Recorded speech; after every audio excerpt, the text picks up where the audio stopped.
Let's kneel for prayer.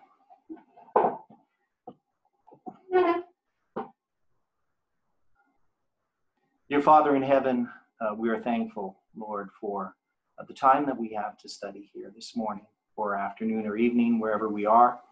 And we ask that your Holy Spirit can be our teacher. We ask, Lord, for light to shine upon our path, and that we can be faithful in walking in that light. And we pray for each person studying. We know that we all have difficulties that we have to face. Many of those difficulties lie within our own heart. And I just ask, Lord, that you can help us as we examine ourselves in the light of the truths that are unfolding. We pray for this movement, the people who are studying and searching for light. We ask, Lord, that we can be a light to lighten others. Be with us now. May your Holy Spirit teach us. May we be receptive to these truths. And we thank you and praise you in Jesus' name. Amen. Well, welcome everyone. So in thinking about what I wanted to present, or how I wanted to look at the problem of Millerite history, I thought we should go back to an earlier time in the message and look at how we understood Millerite history and its repeat in our time. So I'm going to focus on what's called the Seven Thunders. Now, the Seven Thunders, some of you, of course, know about the Seven Thunders. You've heard about it. It's referenced, but it was a marking of the waymarks in Millerite history, and that these Seven Thunders repeated in our history. And the Seven Thunders developed into lots of different ideas.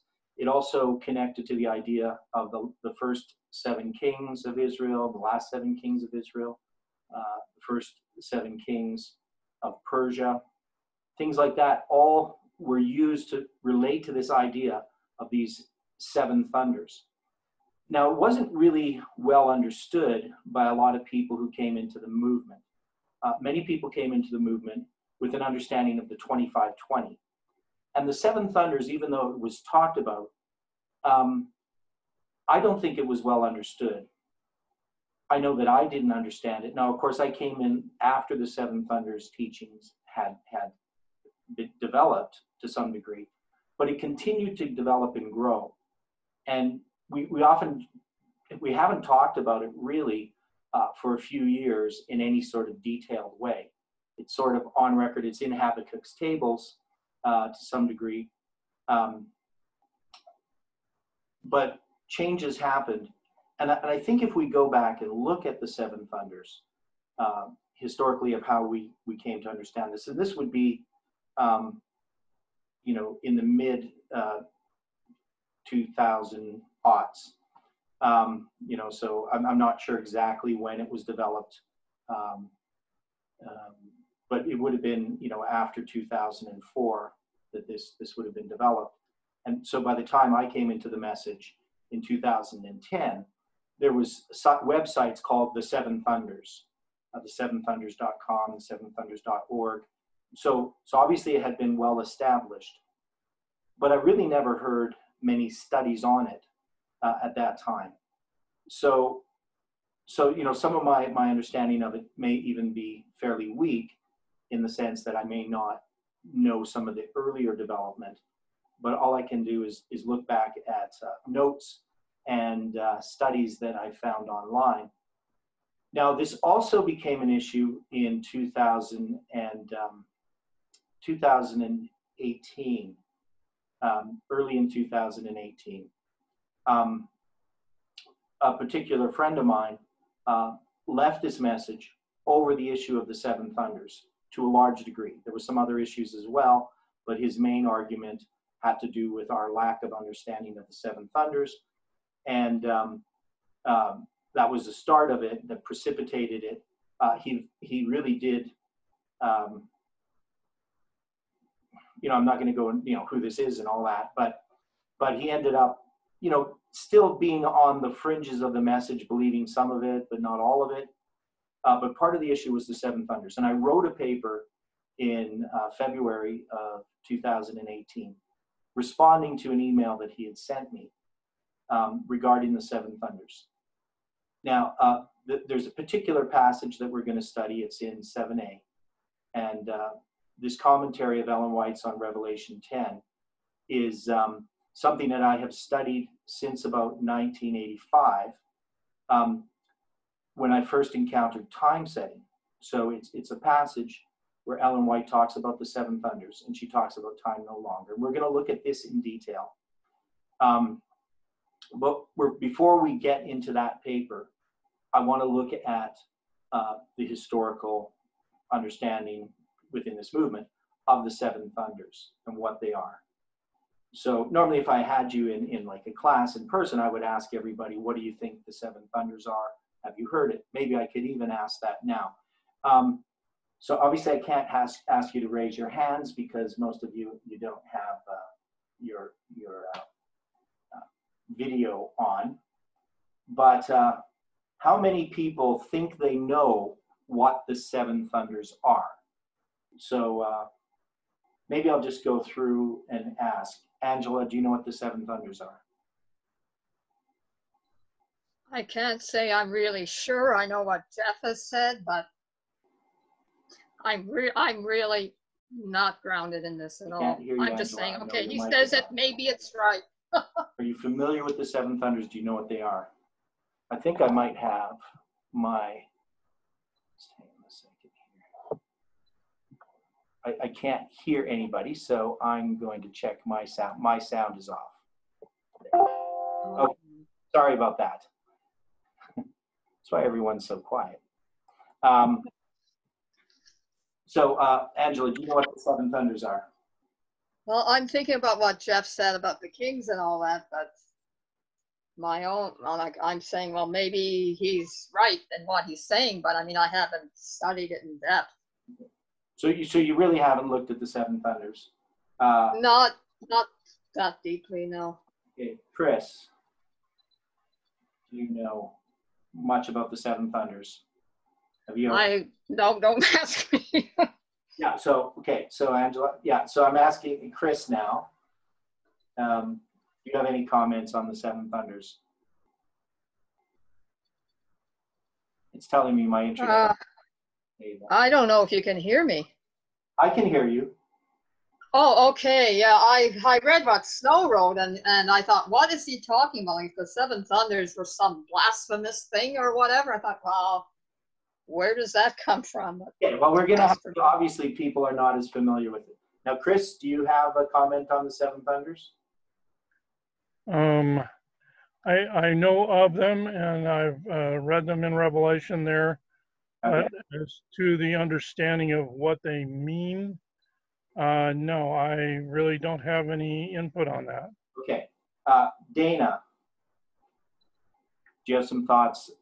Have you studied the seven thunders and have an understanding of it? Well, I understand that they're events. Which events they are, right?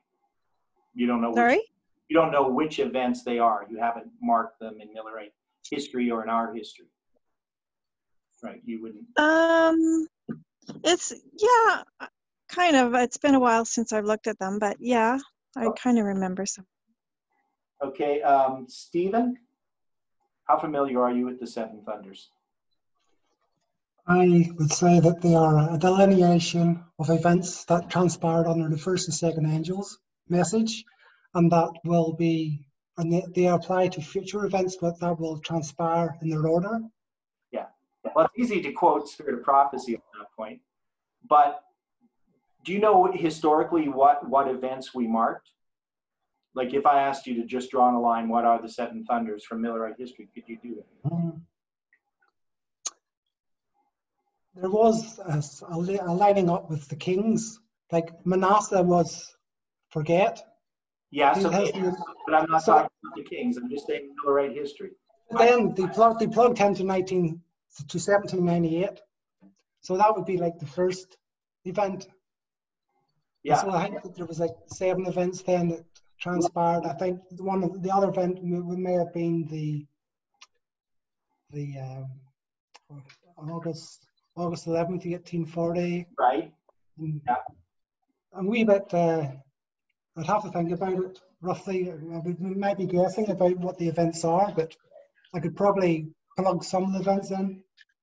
Yeah, and I think, yeah, like there's like it started like 1798, and then ours is 1989.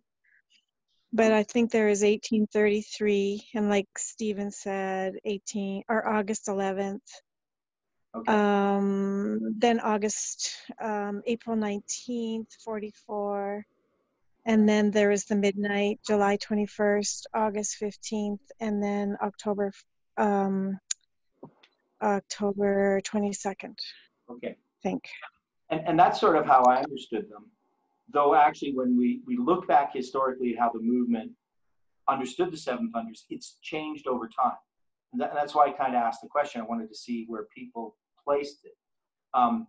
And historically, this message placed the first thunder at August 11th, 1840. And I think my understanding of it, because I came in later, I had this sort of later understanding that was developing. And so this is going to be, I think, a valuable way that we can sort of examine Millerite history and try to understand the significance of the events. So I thank everybody there for their comments on that. And I need to go to some charts here that I have that I got off the internet. And the first one is a pretty old chart.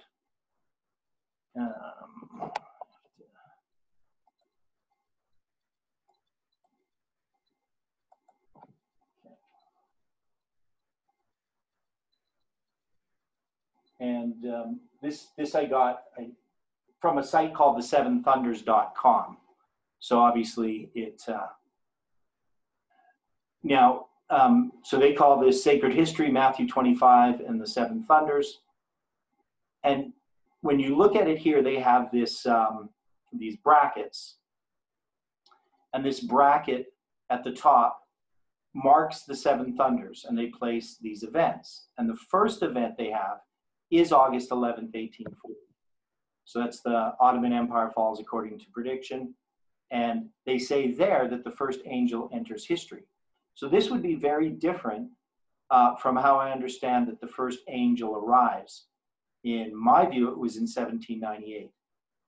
But in this chart here, they place the arrival of the first angel at August 11th, 1840, not at 1798. So I thought that was rather surprising to me that they chose that event. Now, you also see that. Well, didn't we originally say that it was later, and then they changed it and said it was 1798? Yes. I think. Yeah. So this is what I'm saying is when we look at this is like an early version of the Seven Thunders, because we would have seen 1798 as the time of the end, but we would have seen that the first angel enters history. And there's reasons why we changed it, and that's part of the story or the interesting aspects of how things changed in this message, because obviously this has been an advancing light. But when it came to the original understanding of the Seven Thunders, they used August 11th, 1840, and that was also the arrival of the first angel. So the first angel entered history. So I'm not sure when this chart is from, but it's fairly early on in this message dealing with the Seven Thunders. Now, they have the second angel arrives on June 1842. Now, that event, what would that event be, June 1842? It says it on the chart, but why would that happen? So it says churches closed doors on message. That was a statement from Sister White in regard to when William Miller was preaching the message. I think it said something like many of the churches or most of the churches had begun to close their door to the message of William Miller.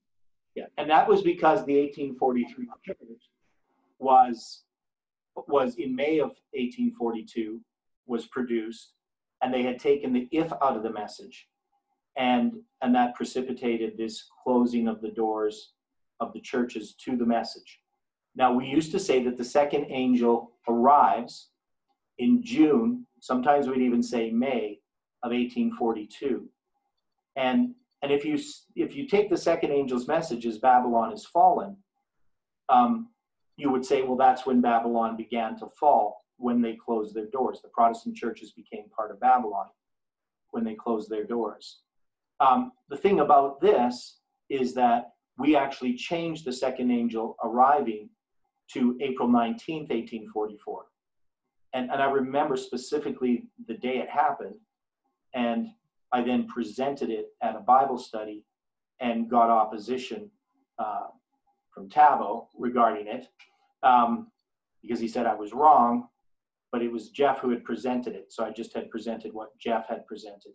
I can't remember what year that would have been, but I think it would have been probably in 2014 that we moved the second angel, the start of the second angel, to might have been 2015 to April 19th.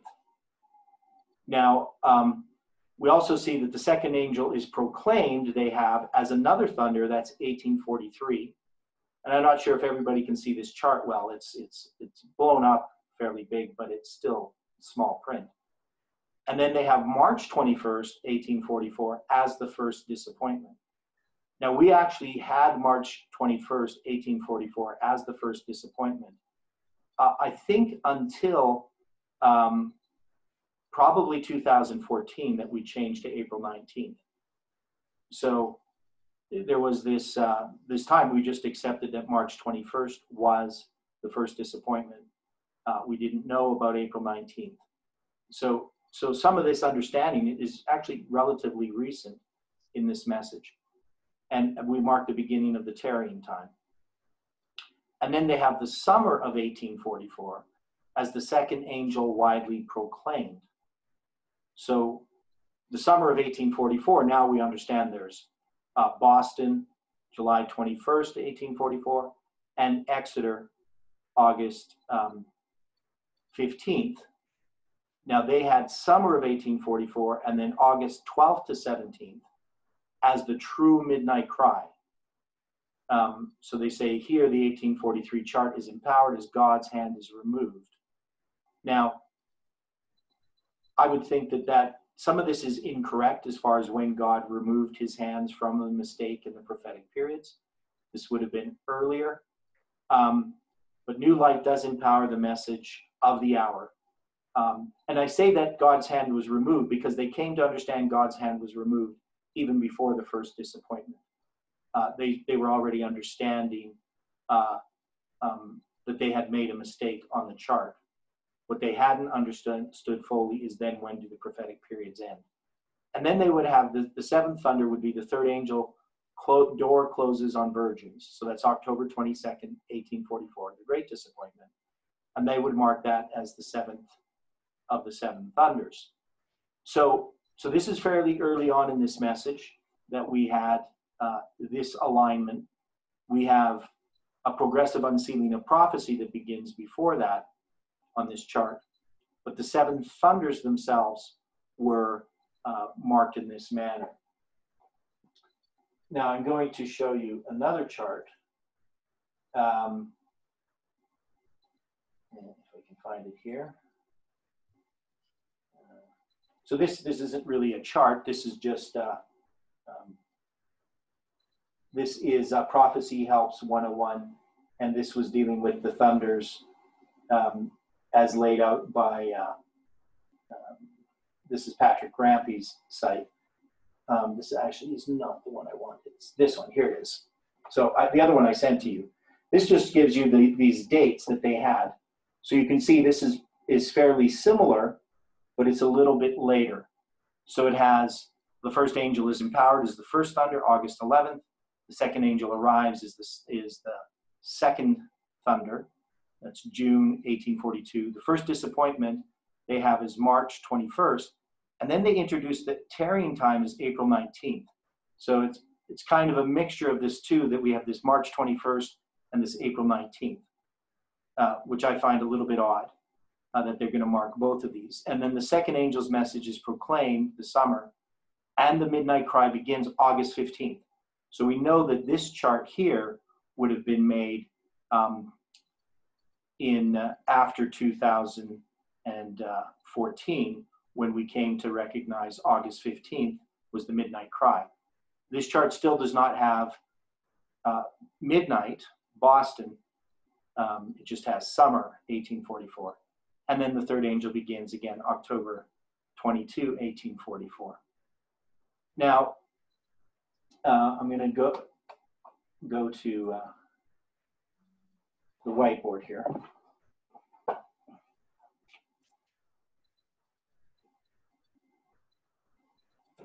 It's not working.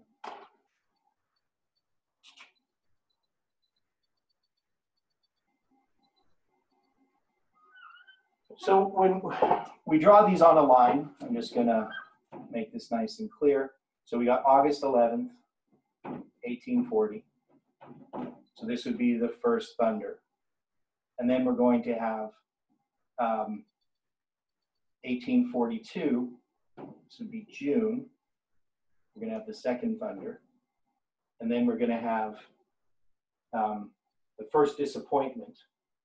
So in however we want to put this, we'll just say, I'll just say the spring of 1844. And then we're going to have, now some people had 1843. If you've seen on the other chart, I'm just going to look back at this. This was,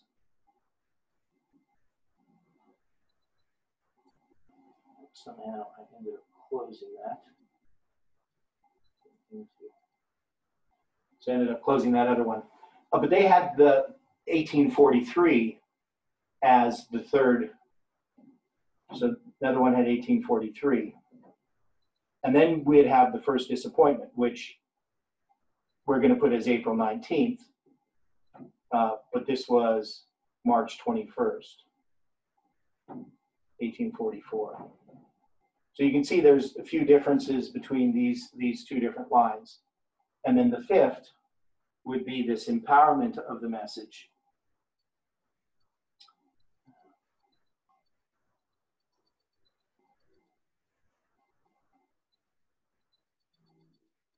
Well, it's actually not the empowerment. It would be the second angel proclaimed. So we'd have then the summer of 1844.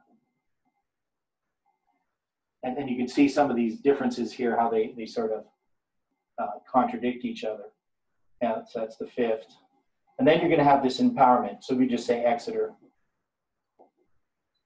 And then you're finally going to have the seventh thunder, which is going to be October 22. And so this was this idea of these seven thunders. Now, this was long before we had connected them to seven kings or anything else. And we would then recognize that we're going to go through these, a repeat of these, in our line. So, and we're going to look at that as time goes on. But what I want to first look at is how, because we want to understand Millerite history a little bit better. Now, of course, we know that our line begins much earlier, with 1798, which is the time of the end. So the time of the end is not one of these seven thunders in the context of how we understood these messages. Actually, all this increase of light, a formalization of the first angel. Of course, we have a formalization, and then we have the empowerment of the first angel, but they would just have the first angel arrives in some of these diagrams and charts. So there's definitely a difference between what happened, how we understood Millerite history at the beginning of this message and how we've come to understand it now. So in trying to understand our line now, I'm just going to draw the line as we've sort of been presenting it. And we've taken away the focus from the seven thunders themselves, right? So we have 1798, we have the time of the end, and we would have the first angel arrives. And then we're going to have the first angel is formalized. And in this case, I'll put these dates here, 1798, and 1833. So this formalization of the message that happens after you have an increase of knowledge or an increase of light. And then you would have August 11th, 1840. So then you would have the first angel empowered. So the empowerment of the first angel isn't really dealt with in this seven thunders application as it was taught. It wasn't this development of the first angel. This came later in our understanding. Now, this issue here of June 1842, we had that the second angel had arrived. We came to move this over here, that the second angel arrives over here. So the second angel arrives on April 19th, 1844. And we're going to see later why this was done. But for now, I'm just going to put it in there. All this history here had to do with the laying of the foundation. So we came to recognize that this was the foundation, which would be, of course, the charts here. So I could put this as the foundation. And then this here would be the work of the enemies.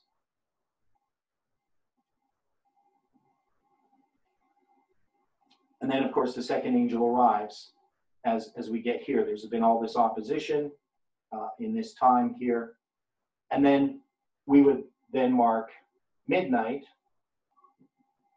which, or I'll do it this way. I would say the second angel is formalized. And then we would say the second angel is empowered. And then, of course, the third angel arrives. So in this sort of model, if you want to put it that way, dealing with the angels, we see some differences from this idea of the thunders. One is just this development here at the beginning becomes much more important. And we start to understand this much better. And I think part of the reason why that is we begin to go, as we go through our history, we start to relate it back to Millerite history, and we start to see things that we missed. So if you think about the early part of our message, we hadn't really gone through many experiences. We had, of course, 9/11 came along, and it even took a little while to kind of interpret that. And I've shown you before that the lines used to look like this. You know, Jeff would have a line here. I'm going to draw these lines here. So early on in the message, we would have the time of the end, and we would have the Sunday law, and we would have the close of probation. This would sort of be the line that Jeff was using in the 90s. So he would deal with 1989, and then there's going to be a Sunday law, there's going to be the loud cry, and there would be the close of probation. But after 9/11, the focus became like this, time of the end. I'm trying to remember which way I did that. You're going to end up with this close of probation. And I think what he does is he puts 9/11 here, and then the Sunday law, and then the close of probation. But then we end up having 9/11, the Sunday law goes over here, and in the middle here, we have the midnight cry. So or the loud cry, depending on how you're looking at this and which time we started to do this. So we'd look at the midnight cry. Brother, yes. Brother Theodore, I remember when I came in probably in the 2000, I want to say 7 time period, there was 4 lines there. It started with the time of the end, second line, 9/11, third line, Sunday law, fourth line. Yes, we have the time of the end, I understand that. But I'm just taking the 3 most important ones, ended up being these. So he still has the time of the end over here. Okay. Right.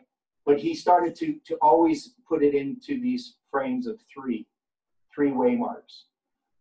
But then this expanded to 4 by putting 9/11, midnight, and midnight would be this little smaller way mark. And we'd have the midnight cry and the Sunday law. And this was 2016. This is what we saw the line look like in 2016. So midnight was a much smaller way mark because we just had thrown it in. and we were still sticking to these three waymarks, trying to keep it. That we're, if you remember to turn off your sound. I'll just, thanks. Yeah, I know sometimes we turn on our sound and we forget. I forget. Yeah. The question is, in that last little diagram you did up there, is the short line for midnight, is that the period of darkness? Which one? What is symbolized by midnight? Is that darkness or a need for more understanding? No. Midnight is a symbol that comes from the parable of the 10 virgins. So the Millerites, and I haven't dealt with that yet, which I do want to go through the parable of the 10 virgins. Not sure when I was going to do that, because we sort of left out the initial way that the Millerites understood their message. So I'll just touch on it a little bit now. Now I did kind of show this, but I didn't really explain it well. So the Millerites believed, so we're going to put this as,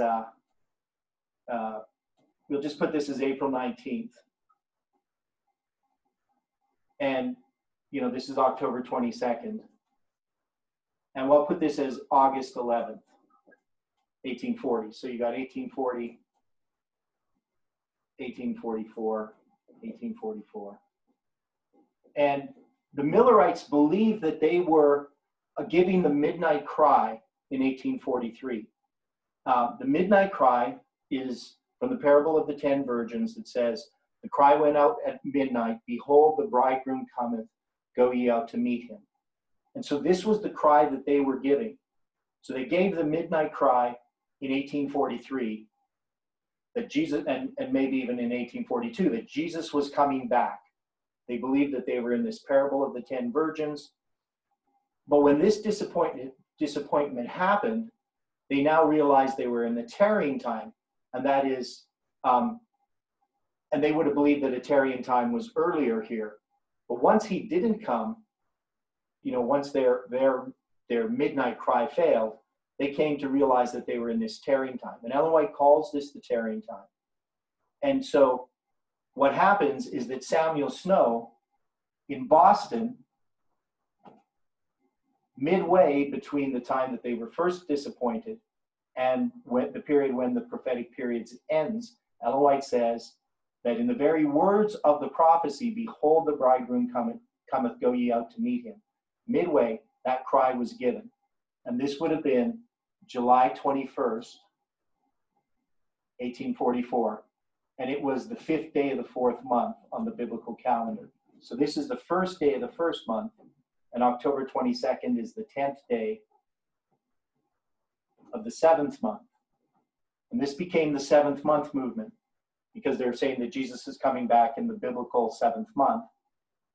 But it's this here, this cry here, that is midnight. Now we then recognize that 25 days later, he presents at Exeter on August 15th. So I'm just going to put it down here for room. So on August 15th, 1844, which is the first day of the 5th month, and these two dates show up in the book of Ezra from when they leave Babylon and when they arrive at Jerusalem, we came to recognize that this is then the midnight cry is here, and this is midnight, but that the midnight cry was actually first given at midnight. So it really doesn't, I mean, you could say that it's a period of darkness in the sense that they're waiting for more light. But a period of darkness, as far as a reform light is concerned, would be way over here. You got 1798.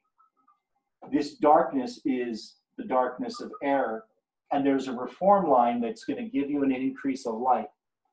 Now, of course, darkness always still continues to some degree for some people in this reform line.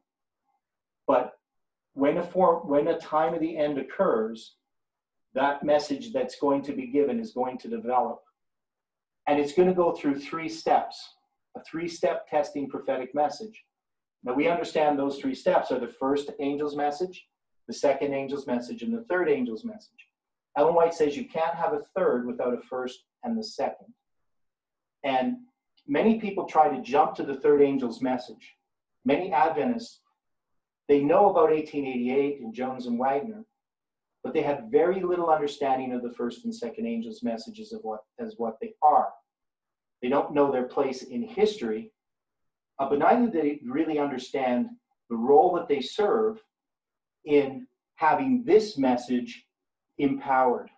That is, the third angel's message, which is righteousness by faith in verity, if we want to take Ellen White's statement to that account, cannot exist without the prophetic message.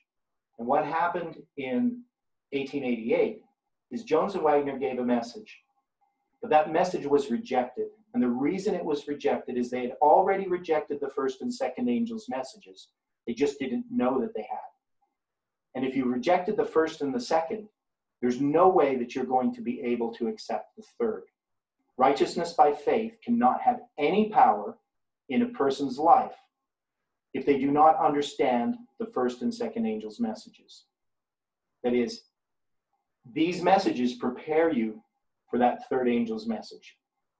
And so, I mean, this is what this is all about. This is what this whole message is about. This whole message that we are in is about giving again the third angel's message, but this time with power. And the third message, as I've mentioned in other places, has never been empowered in any of the lines. That is, every time you have a reform line, the third angel will arrive, but then there will be a falling away.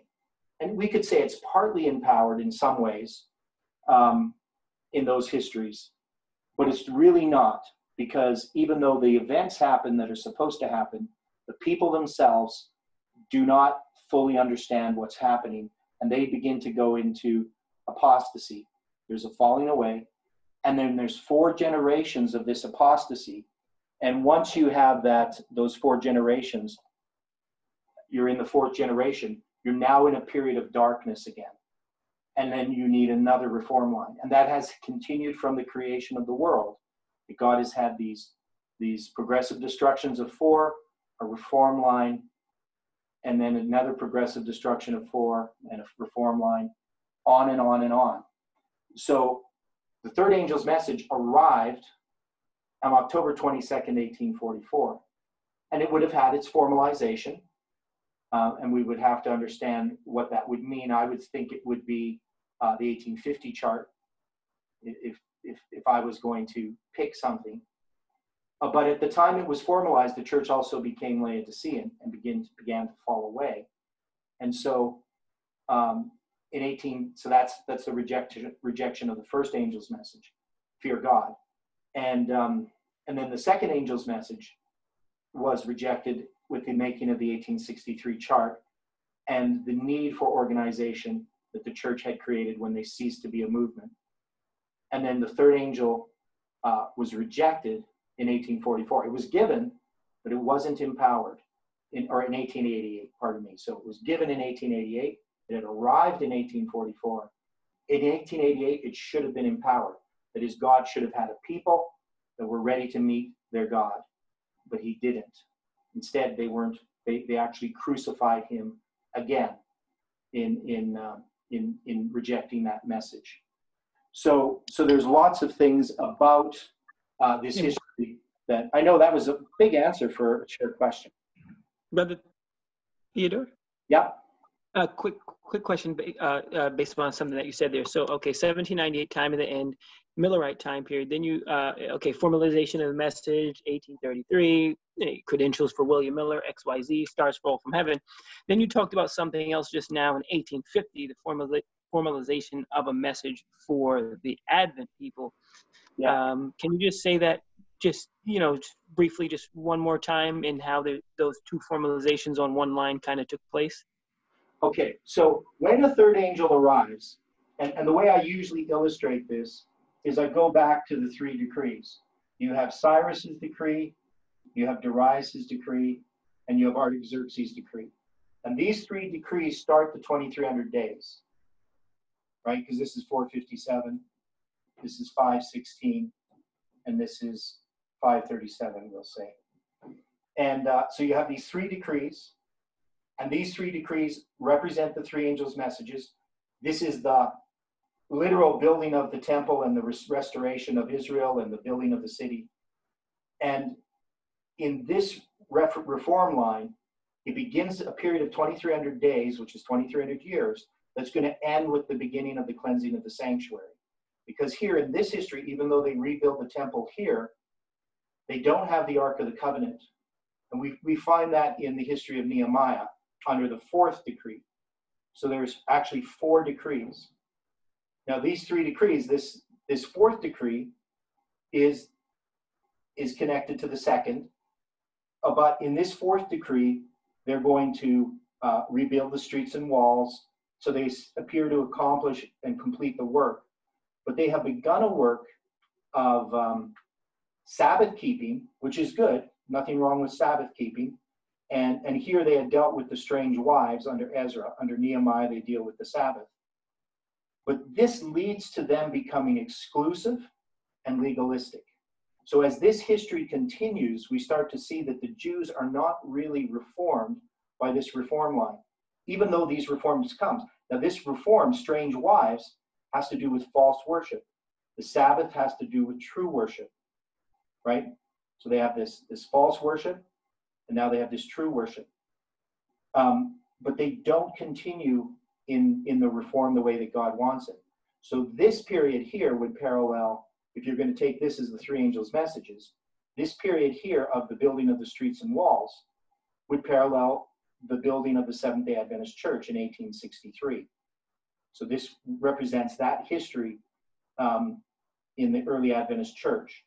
And I want to develop this a little bit further, but the point that I'm making is that the 3rd angel arrives here, and then the 4th angel is supposed to arrive shortly after 1844, just like it does after 457 BC. But when it arrives, it doesn't do the work that it's supposed to do. And now in our history, we have another reform line because that history went into 4 generations of apostasy. The 1st generation, the 2nd, the 3rd, and when you get to the 4th, that's going to be the period of darkness from 1957 to 1989. And then we're going to have another reform line. In this history here, there's this failed reform, but the reform line of Christ is going to parallel our history, because in the reform line of Christ, they're now going to complete this reform under the 70-week prophecy. Millerite history is connected with the 2300-year prophecy. In our history, we're going to be repeating Millerite history, but we're also repeating the history of the line of Christ, and actually every single reform line is repeated in our history. So I hope that that's making sense to people, because these are things I want to develop further. But let's go back to the 7 thunders. So I just wanted to make this contrast between, this is what I came to understand when I was in the message. These 7 thunders were not something that I really understood. I never really heard them taught. I always heard them referred to, but didn't know what they were. I wouldn't have been able to mark out all of those events.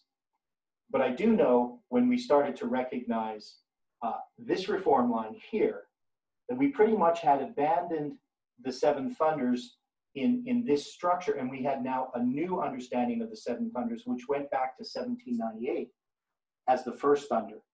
And some of these were then abandoned. So there was this rejigging of the 7 thunders.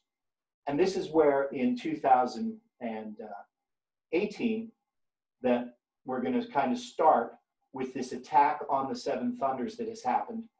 And then the new light that I believe has come from an understanding of the 7 thunders. So we're going to go to the notes that I have here. And I just kind of want to see the time we have. So yeah, we're about exactly where I thought we were. And I do want to just, before I bring up, I'm going to bring up this first. Now I sent you a link to this. This is Prophecy Helps 101, which is Pat Rampey's site where he puts together all these notes. And I sent this link to you. We're not going to look at it right now. But you might want to have it on your desktop. If we start talking about something, this has all the dates in Millerite history. I shouldn't say all, but lots of them. And just the different events that happened. And then it does go through the thunders themselves. So it's going to talk about the different thunders, but it's pretty much the view that I already showed. And lots of history here. So this is lots of Adventist history, even through the 50s. And I think his goes up to, just 1869. So it goes to the charts, 1863, the organization of the church. It doesn't bring us to 1888. So this is a really handy reference. You can also download it as a PDF file if you want. This is just his HTML. But now what I want to do is I want to look at this document on the Seven Thunders. So this paper, as you can see, was written February 18th, 2018. And I'm going to kind of read through it, and I might skip some parts and I might add some. But it's kind of interesting now that I look at it a couple of years later, what was happening and how I was viewing the message. So from that point, at least for me, it's interesting. I think it might be, interesting for you in that many of us were in this same situation. So I said, at the time of the writing of this study document, the present truth movement begun and carried out by future America, for America, is experiencing what we believe to be the final shaking. So of course we know February 18th, 2018, we definitely didn't have the final shaking that we had seen, but there was a shaking going on. People were in Arkansas had been leaving the message for various reasons. It was mostly a group at that time in Alabama. This has occurred over several issues. The nature of man, so this was when Parminder introduced the nature of man in the fall of 2017. And that then introduced a discussion regarding the nature of Christ, overcoming sin. And then this other issue, the church triumphant. So there was people on Facebook, because there was in this message, this idea that the church triumphant was this movement, and that we were going to be a perfect church that did not sin. And some were claiming to actually be without sin. So in 2018, when I got to the School of the Prophets in the fall, there were several individuals there who believed that they were without sin, that they were part of the church triumphant. Not a lot of, they didn't usually go about telling everybody, but I was there when one person was asked directly by another person, and he said, yes, he's sinless. So the church triumphant, and the other issue was the validity of the lines themselves. So people started to call into question, not so much that we can't have lines, but that somehow we have done the lines completely wrong. Now, many people who are pulling away from this movement have all manner of reasons. Some are personal, hurt feelings, others are doctrinal. Everyone has to make their choice. It is their right to do so. The paper cannot address all of these issues. What I can address is a seemingly minor issue that illustrates how the Lord has been and is still leading this present reformatory movement. So my goal in writing this paper at that time was to, instead of dealing with all these issues, was to focus on what God had shown us and the basic foundation of why we believed we were going through this history that we're in, that it was connected to Millerite history. And the one attack that I'm going to read here, it's being suggested that the seven thunders, as we have understood them, is inconsistent with the nature of the symbol of thunder. So the person who objected just says, thunder has to be a major event. It has to be something that everyone can see. And there are listed several characteristics that the waymarks are to have if they are to be considered as one of the seven thunders. More specifically, not all of the waymarks in Millerite history are to be repeated in our time. Only those waymarks that are deemed to be thunders. This is what this person believed. And I'll read what he says. He says, Miller receiving his credentials or getting a Bible or concordance and a midnight cry before the midnight cry, or a prediction before midnight, may be waymarks, but cannot be one of the seven thunders for the same reason. The fact that they're not these audible sounds. They're symbolized by the sound of thunder. So the reasons that he's talking about is the fact that they need to be heard. They need to be seen. They need to be noticeable. So he says only major world events can be considered thunders. They do not fit the requirements.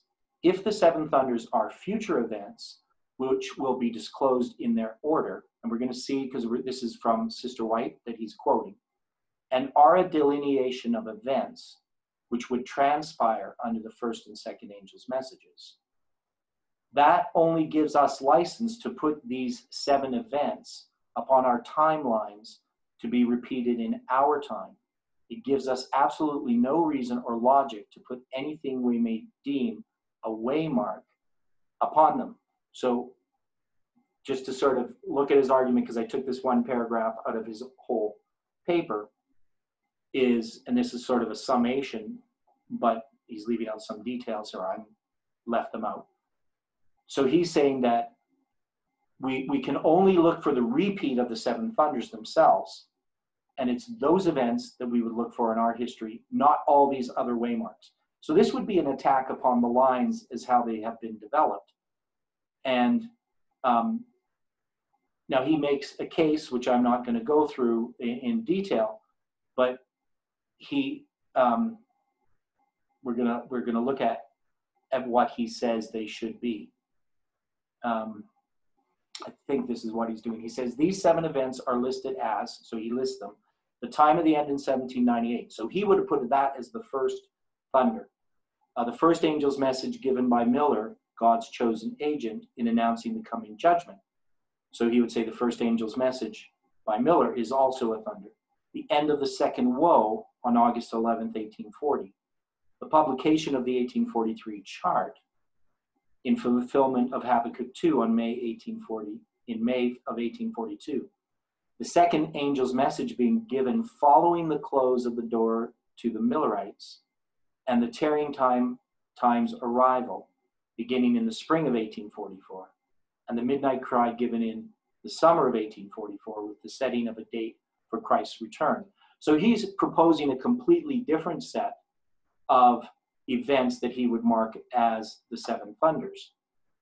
And, you know, I've thought about it right back then, and I've thought about it even since then. One is you can see that his seven thunders are very different from what we have established. And it's kind of weird that he mentions the time of the end in 1798 as a thunder, but it's also when Miller received his concordance, which he sort of says shouldn't be considered as important. So there's just some problems in trying to say that do all of these have the characteristics of a thunder.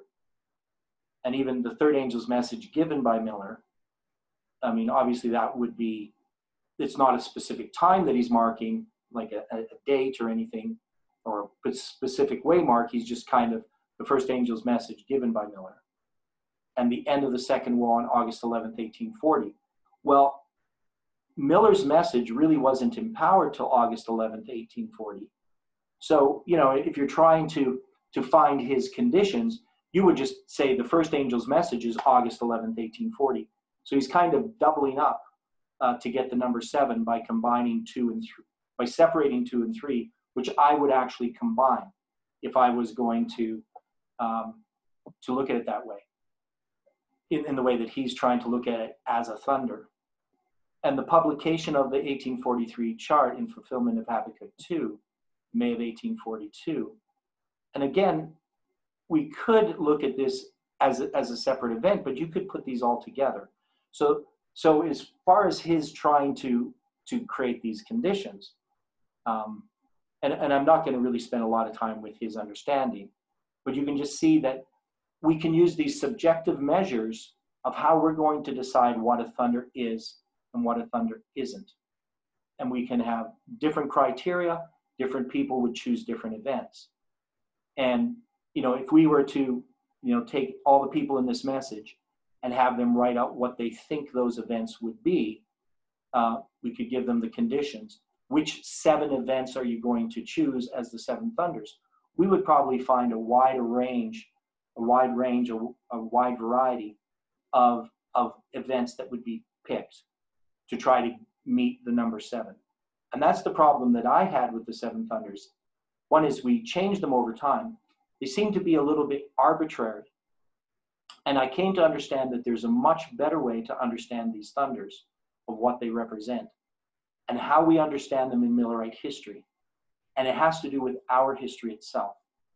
So we'll see that as we go through the Spirit of Prophecy.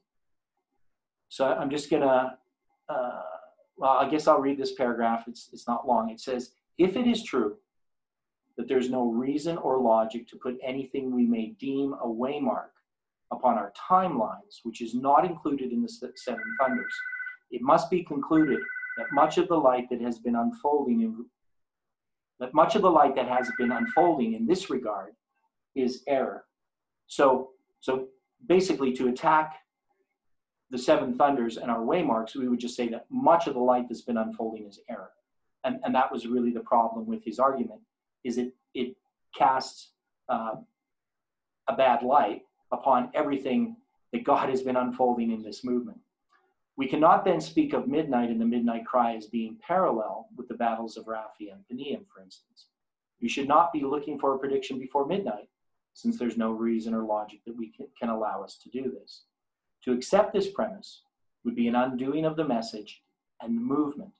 I do not see how it could be done without a rejection of the repeat of the 7 thunders altogether. The proposal seems self-defeating. So, hopefully that that makes sense. You can see how this attack, even though he's trying to actually help us, but he's actually undoing his own argument. It means that our history isn't a repeat of the 7 thunders, and basically we'd have no reason to have any confidence in the message at all. I'd say in the next paragraph, we've had new waymarks. So we've had this way in which we have tried to address that. This has led to a reshuffling of the lines. What it has not done is removed any waymarks. It is only logical that in the unfolding of new light, not all things are at first clearly seen. Also, we know that the light which shines in the fresh unfolding of truth glorifies the old, and that he who rejects or neglects the new does not really possess the old. We believe that the solution can be found to this dilemma by a careful reading of the Bible in the Spirit of Prophecy. We have brought false presuppositions into our reading that has led to a misunderstanding of what God has been revealing. The problem has never been the lines. The problem has been our lack of understanding of the lines that God has given us. We will now look at Revelation 10 and Ellen White's commentary upon it. Now, of course, we all should be familiar with Revelation 10. It's a chapter, so to speak, of Daniel chapter 12. It's describing a very similar event, and it ties together with lots of similar ideas and symbols. And I don't know if in my notes I put Revelation or Daniel 12.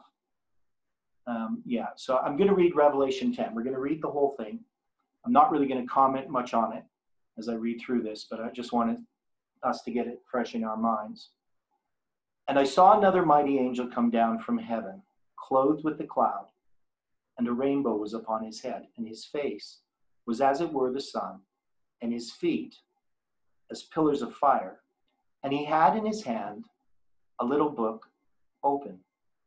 And he set his right foot upon the sea, and his left foot on the earth, and cried with a loud voice, as when a lion roareth. And when he had cried, 7 thunders uttered their voices. And when the 7 thunders had uttered their voices, I was about to write. And I heard a voice from heaven saying unto me, seal up those things which the 7 thunders uttered, and write them not. And the angel which I saw stand upon the sea and upon the earth lifted up his hand to heaven, and sware by him that liveth for ever and ever, who created heaven, and the things that are there, that therein are, and the earth, and the things that therein are, and the sea, and the things which are therein, that there should be time no longer. But in the days of the voice of the seventh angel, when he shall begin to sound. Now, of course, this is the seventh angel of the seven trumpets. The mystery of God should be finished, as he hath declared to his servants, the prophets.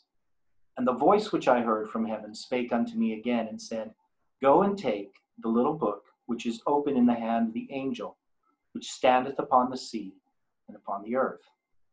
And I went unto the angel, and said unto him, Give me the little book. And he said unto me, Take it, and eat it up, and it shall make thy belly bitter, but it shall be in thy mouth sweet as honey. And I took the little book out of the angel's hand, and ate it up. And it was in my mouth sweet as honey. And as soon as I had eaten it, my belly was bitter. And he said unto me, Thou must prophesy again before many peoples and nations and tongues and kings. So this picture, obviously, we're familiar with it. And we can see that there's these symbolisms that we've referred to often, the eating of the little book. So we're familiar with that idea.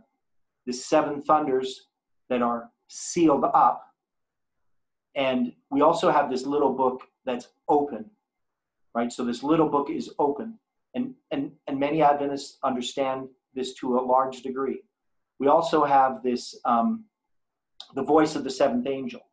And the voice of the seventh angel, that began to sound on October 22nd, 1844. So Ellen White is referring to lots of different ideas in here. Or not Ellen White, when she's going to comment on this.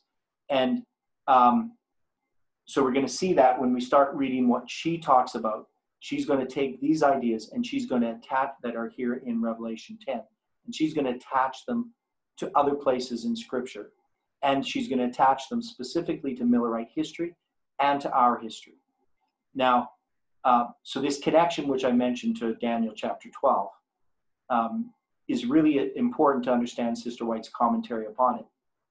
Daniel is sealed until the time of the end. It is the little book open in the hand of the mighty angel in Revelation 10. So we know in Daniel chapter 12, it says, seal up this book. And I'm just going to go to that, because I don't think in here I actually quote Revelation or Daniel 12. Yeah, so I don't quote it. But I do want to refer to some of it. So I'm going to just bring it up here. And so some of the similarities that we see is, so in verse 4, But thou, Daniel, shut up the words and seal the book even to the time of the end. Many shall run to and fro, and knowledge shall be increased. And I, Daniel, looked, and behold, there stood other two, the one on this side of the bank of the river, and the other on that side of the bank of the river. And the one man said to the man clothed in linen, which was upon the waters of the river, How long shall it be to the end of these wonders? And I heard the man clothed in linen, which was upon the waters of the river, when he held up his right hand and his left hand unto heaven, and swear by him that liveth forever, that it shall be for times, and a half. And when he shall have accomplished to scatter the power of the holy people, all these things should be finished. But I heard and understood not. Then said I, O my Lord, what shall be the end of these things? And he said, Go thy way, Daniel, for the words are closed up and sealed till the time of the end. Many shall be purified and made white and tried, but the wicked shall do wickedly, and none of the wicked shall understand. Now, in Daniel chapter 12, this is not dealing with the end of the 2520 or anything like that, or the 2300 days. It's actually addressing the end of the 2520 for Israel. And it first starts with this times and a half that is the 1260 years for paganism. And then it's going to talk about the 1290 and the 1335. And where it's going to lead us to is Millerite history. So there's this importance. I probably should read this all. I'm going to keep reading verse 8. And I heard, but I understood not. Then said I, O my Lord, what shall be the end of these things? He said, Go thy way, Daniel, for the words are closed up and sealed until the time of the end. Many shall be purified and made white and tried, but the wicked shall do wickedly. And none of the wicked will understand, but the wise shall understand. And then it's going to give these this time prophecy going from the 1260 for paganism to the 1260 for papalism, though it's going to have it as 1290 days. So it's going to go back from the time that the daily sacrifice, or the daily, shall be taken away, which is paganism, and the abomination that maketh desolate set up, papalism. There shall be 1,290 days. Blessed is he that waiteth, and come into the 1,305 and 30 days. So the 1335, we know, ends at sunset on April 19th, 1844. So I'm going to illustrate this too. So I'm going to go over this. But go thou thy way till the end be, for thou shalt rest and stand in thy lot at the end of days. So we can see in Daniel chapter 12, there's some similar imagery that's being used in Revelation 10. And then when we go to Revelation 10, we have this book, this little book, which is the book of Daniel. We see it opened in the hand of the angel. Let's go back here. Okay, so now I'm going to read this here. The connection between this passage in Revelation and Daniel 12 cannot be overlooked, especially if we are going to understand Sister White's commentary upon it. Daniel is sealed until the time of the end. It is the little book open in the hand of the mighty angel of Revelation 10. Daniel is unsealed in the Revelation. But just as Daniel is sealed, so too are those things which the seven thunders uttered. It then follows that just as the book of Daniel was unsealed in Millerite history, so too are the seven thunders to be unsealed in our history. So I'm going to illustrate this point. I'm going to have to erase some of this here. So I'm going to erase this stuff up at the top.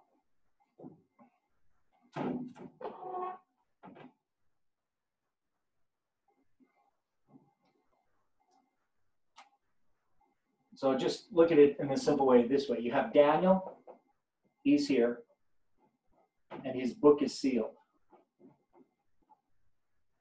And we know that this book is going to be sealed until the time of the end. So at the time of the end, 1798, his book is unsealed. Now, gradually, not just in one day. The concordance that William Miller receives in 1798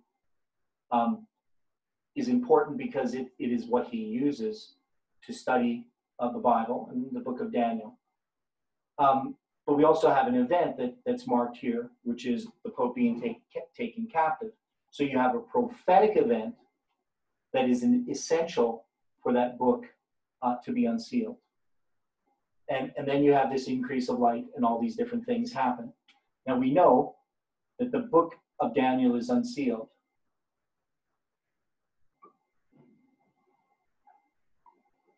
But when this book is unsealed here in this history, but this history itself is going to be sealed.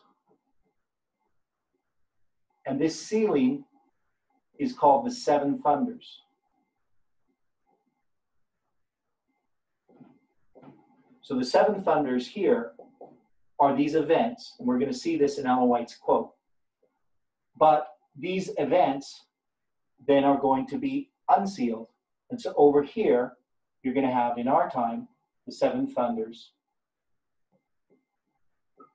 unsealed. So the seven thunders are not sealed here, or not unsealed here, they're sealed. And these are events, but they have to become unsealed. And this is kind of the point that people often miss, is because the Millerites, even after 1844, these seven thunders still were sealed.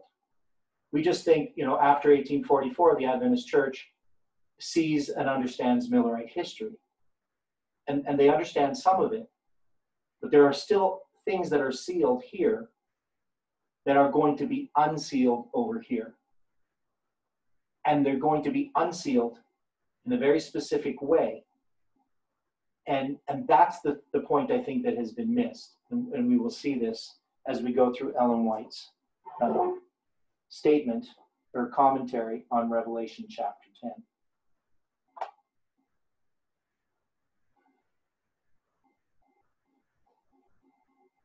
Now, I'll go back to sharing the screen, and we'll see how far we're going to get here. I know we're going to take a break in about 15 minutes, maybe a bit less. We'll just continue reading here. There appears to be no disagreement that the seven thunders covered the period of the giving of the first and second angels' messages from 1798 to 1844. Of course, different people start them at different places and take different events. We have taken the position that the seven thunders are seven events in Millerite history, which are to be repeated in our time. What has not been clear is what is meant by the sealing up of the thunders. Also, it has not been clear how or when they were unsealed. Further, the method of determining which events are the thunders in the Millerite time period appears ad hoc. So it just appears something that's made up on the spot to give us seven events. There doesn't seem to be a clear reasoning for naming each of these events. And we don't seem to have a way of connecting them to our history. That is, we had these seven events that we had labeled, but we hadn't actually placed them in our history in any clear way. It must be understood that Revelation 10 received its fulfillment in Millerite history. It is the sealing up of the seven thunders and the disappointment that was hidden from the Millerites that is to apply to us. So, not a well-written sentence, but what I'm saying is that we know that the seven thunders represent Millerite history. And what we often have understood is that the seven thunders uttered their voices, and John was not told not to write them. And the reason he was told not to write them is if they had known their history of what was going to transpire, they wouldn't have been tested. We're going to see this when we read Ellen White's quote. They needed to have that disappointment hidden from them. So in my early understanding of this, long before I was in this message, in understanding Revelation 10, I understood that there was this disappointment. I wasn't sure how it applied because I didn't really understand Millerite history much. But I knew that it had something to do with them not recognizing the mistake in their reckoning. I didn't know about the chart actually, but their mistake in the reckoning of the prophetic periods. And that they actually ended in the fall of 1844. So I knew it had something to do with that. But as far as why there's seven thunders, I had never really thought about. I hadn't really thought about them being seven different events. And that's what we say they are. But I think we can actually understand that it's not really just marking the events. And we'll see what I mean as we go through this study. So I say here, whether or not our understanding of all the aspects of the lines has been presented clearly, we can see that the Lord has led in the formation of the lines. The lines are divinely inspired and are to lead us. We can try to argue that since the midnight cry was given midway, according to Ellen White, we cannot then speak of midnight as a waymark distinct from the midnight cry, which is what this brother was arguing. You know, it's just not a thunder. But in fact, we have always taught that midnight and the midnight cry are the same waymark, though doubled. So maybe not everybody's aware of that. We have midnight and the midnight cry. It's a doubling, midnight and the midnight cry. There's Boston and Exeter. They're doubled and they're together. And in a sense, we could say that they're the same waymark. We may have, at first, mistakenly placed the first giving of the midnight cry at Exeter, since that is where many of the pioneers seemed to place it, and only later came to realize that it was first publicly presented at Boston. Yet, this is how the Lord chose to unfold these waymarks to us. So this is going to be a key, I think, in understanding the seven thunders, is understanding how they were unfolded to us. That to me is really the key. And then we're going to look at Ellen White's paragraph. So we're gonna start here. I don't know how far we'll get here before we take a break, but we're not going to definitely complete it. We might get through the whole thing by the end of our study, but anyway, she says, the mighty angel who instructed John was no less a personage than Jesus Christ, setting his right foot on the sea and his left foot upon the dry land, shows the part which he is acting in the closing scenes of the great controversy with Satan.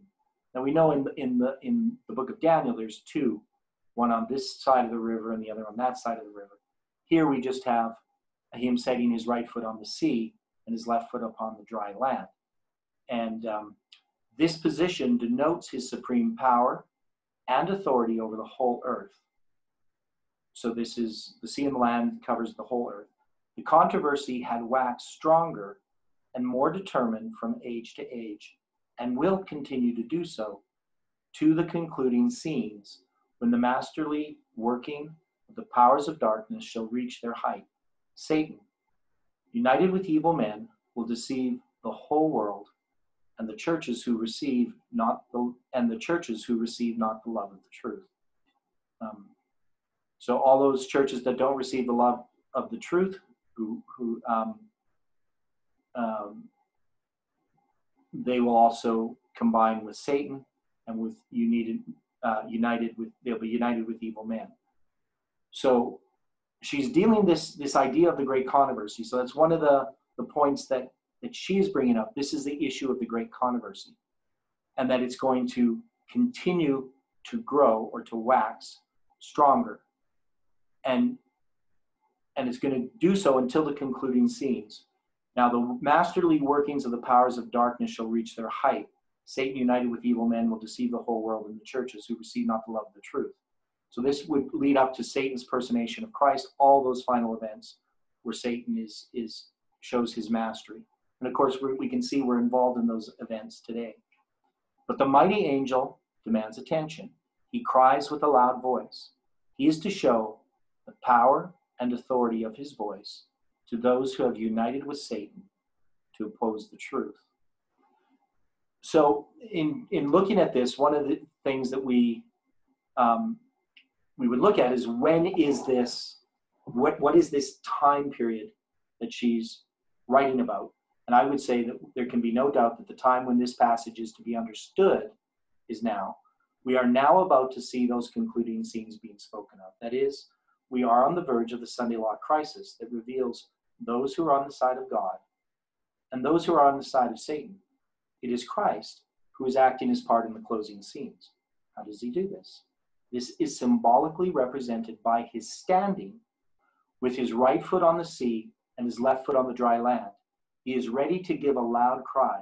He stands ready to show his power and authority to those opposed to the true Sabbath. And of course, he's going to give a loud cry, but he first stands ready to give a loud cry.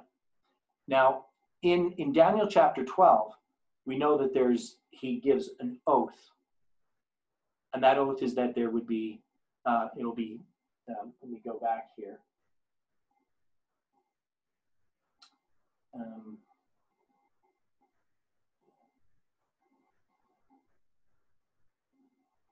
He swear by him that liveth forever and ever, that it shall be for time, times, and a half, when he shall have accomplished to scatter the power of the holy people. And then he's going to go on and deal with the 1260 or the 1290 for papacy, and the 1335. He's going to bring us all the way to Millerite history, when the book of Daniel is going to be open. So there's this oath that is taken, and now we know an oath can be 7 times is the word oath. This is the word swear, but the word oath is the word 7 times. And so this is referring to the end of these periods that end in 1798.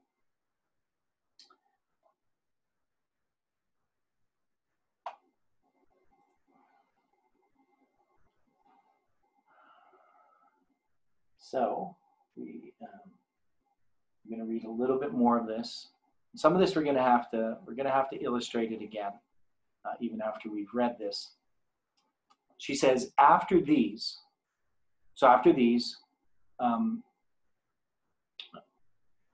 these events that are just described, after these, 7 thunders uttered their voices. Now, there's different ways we could read this. We could read, after these 7 thunders uttered their voices, or after these 7 thunders uttered their voices. And I'm not necessarily sure how to read that. I've always read it after these 7 thunders uttered their voices, but it could be after these 7 thunders uttered their voices. That maybe makes more sense. The injunction comes to John as to Daniel in regard to the little book. So Daniel has an injunction in regard to the little book, seal up those things, right? So he's going to seal up the book of Daniel. And so just as Daniel seals up the little book, John is told to seal up those things which the 7 thunders uttered. And then she says what these are. And Stephen before had said basically some of this later on, delineation of events. We'll see what she's talking about. So she says, these relate to future events which will be disclosed in their order. So this is a very important sentence.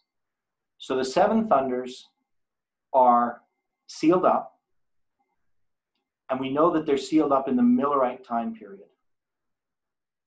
They're not sealed up in John's day, even though John seals them up. As a prophet, he is now at, so I'm going to illustrate this here.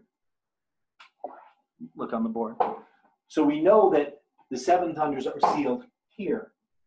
Now John's way back in the 1st century AD, but as a prophet, he's now in 1798 because he's at the time when the book of Daniel is unsealed. And he's now going to hear these 7 thunders. He's going to see this history, but he's going to be told to seal up those things, those 7 thunders. But Ellen White says that these relate to future events. So these 7 thunders here, these events here that are sealed up, are going to be future events which will be disclosed in their order. Now, some people have taken Ellen White's statement. I've actually read people who critiqued our message and try to argue that when she says they're future events, she's talking from the perspective of John, that they're going to be future events which will be disclosed in their order. There's a number of things. The word disclosed means unsealed. If you just think about the word, something that's closed, if it's disclosed, that means it's unsealed. And they're definitely not unsealed here. And they relate to future events which are disclosed in their order. So that means there is a disclosing that's going to happen that's going to unseal these events in their order. That means we'll understand these events in their order. But these are future events that are going to unseal these events. If we want to know what the 7 thunders are, we can't be here in 1844 looking back and know what these 7 thunders are, because there's still these future events. So these are future events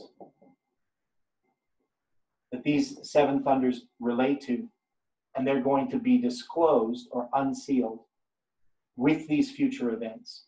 So it's these future events that unseal the 7 thunders.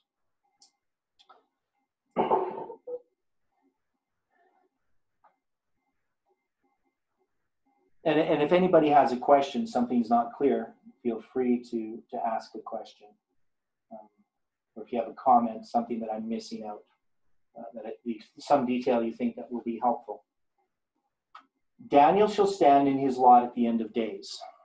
So when we're dealing with the time element, some people would say, well, see, she says Daniel shall stand in his lot at the end of days. But John sees the book unsealed. So John's at the end. He's actually not just going to see them sealed. He's going to see sees the little book unsealed. So John sees the book of Daniel unsealed, is what she's trying to say. Then Daniel's prophecies have their proper place in the third, second, and third angels' messages to be given to the world. The unsealing of the little book was the message in relation to time. So there's lots to unpackage here. To read these, and I need to put this on the screen here so you can see it instead of seeing me. So let's read this again.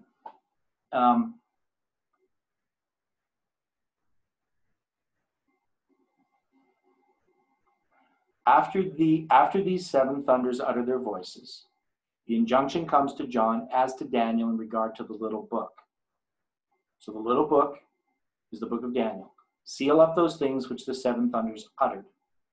So just as the book of Daniel was sealed up, the seven thunders are sealed up. These relate to future events which will be disclosed in their order or unsealed in their order. So they're future events. And you couldn't have them being unsealed in Millerite time period because they're not being unsealed in Millerite time period. So they must relate to future events which will be unsealed in the future after the Millerite time period. Daniel shall stand in his lot at the end of days, which he does in Millerite time period. John sees the little book unsealed. He sees the book of Daniel unsealed. Then Daniel's prophecies have their proper place in the first, second, and third angels' messages to be given to the world. Now, what she is saying here, we have to give the first, second, and third angels' messages. The first, second, and third angels' messages occurred in Millerite history. And that means that we have to repeat those messages. We have to give those messages. Daniel's prophecies still have a place in the giving of the first, second, and third angels' messages. This would be attack upon people who are abandoning prophecy for the idea of, the person of Christ. Ellen White says that we need to understand the first, second, and third angels' messages because we have to give them to the world. And the book of Daniel is part of that message. It has its proper place in the giving of the first, second, and third angels' messages. The unsealing of the little book was the message in relation to time. Now, this is, of course, back in 2018, in February 18, 2018, I was not looking for any dates in the future. I was definitely studying chronology, but our message had not, at that time, had time attached to it. We weren't looking for future time. Now, we really did have time attached to our message. We just weren't aware of it and how it works. And we know that time setting came into the message, and it came in a wrong way and with a faulty argument. They used dispensationalism, which is not a correct argument for why we can set the dates that we are setting, because we're not going against any of Ellen White's counsels. We're not choosing to ignore them because she was writing in a different dispensation and it doesn't apply to us. Everything she wrote applies to us. So that faulty argument needs to be erased from this movement. So I write here, we have correctly understood that in saying these relate to future events which will be disclosed in their order, that the disclosing or unsealing of the thunders is referring to our time. The future events are those that were fulfilled in Millerite history.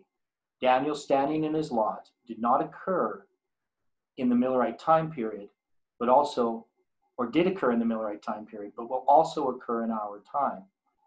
The time that has come for Daniel to stand in his lot. Now, I take a different tack on this than I had mentioned earlier when I said these relate to future events will be disclosed in their order. When I originally wrote this, I was looking at that those are the events fulfilled in Millerite history and also fulfilled in our time. But I actually think it's referring to the future events that are unsealed in their order. And those future events were future to Ellen White writing this, not future to John. I mean, they were future to John, but not just future to John. Daniel standing in his lot did occur in the Millerite time period, but will also occur in our time. So Daniel still has a place in our time. The time has come for Daniel to stand in his lot. The time has come for the light given him to the world to go to the world as never before. If those for whom the Lord has done so much will walk in the light, their knowledge of Christ and the prophecies relating to him will be greatly increased as they near the close of this earth's history. So this is a manuscript 176, 1899. So when she says the time has come for Daniel to stand in his lot, she's talking about our time. The time has come for the light to go to the world. Now, of course, it could have been true in her time if the church had given the message. But now, if ever there was a time that the light has to be given to the world, the light given to Daniel to go to the world, those for whom the Lord has done so much will walk in the light. We have to walk in their light, that light. Their knowledge of Christ and the prophecies relating to him will be greatly increased as they near the close of this earth's history. And we have seen this. The prophecies relating to Christ has been greatly increased.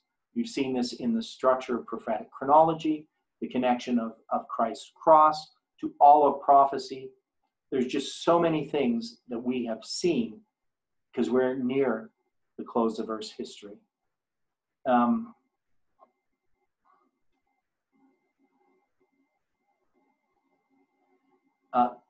Where we may have lacked in our, okay, I'm going to stop here. We're going to take a break. Just, yeah, I went a little longer than I wanted.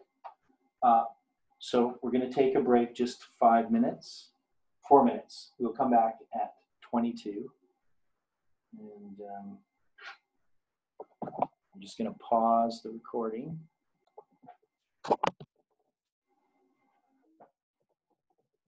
Dear Father in heaven, we again invite your Spirit as we open up your word and we study together. Help us to understand these things that we're studying. We pray in Jesus' name.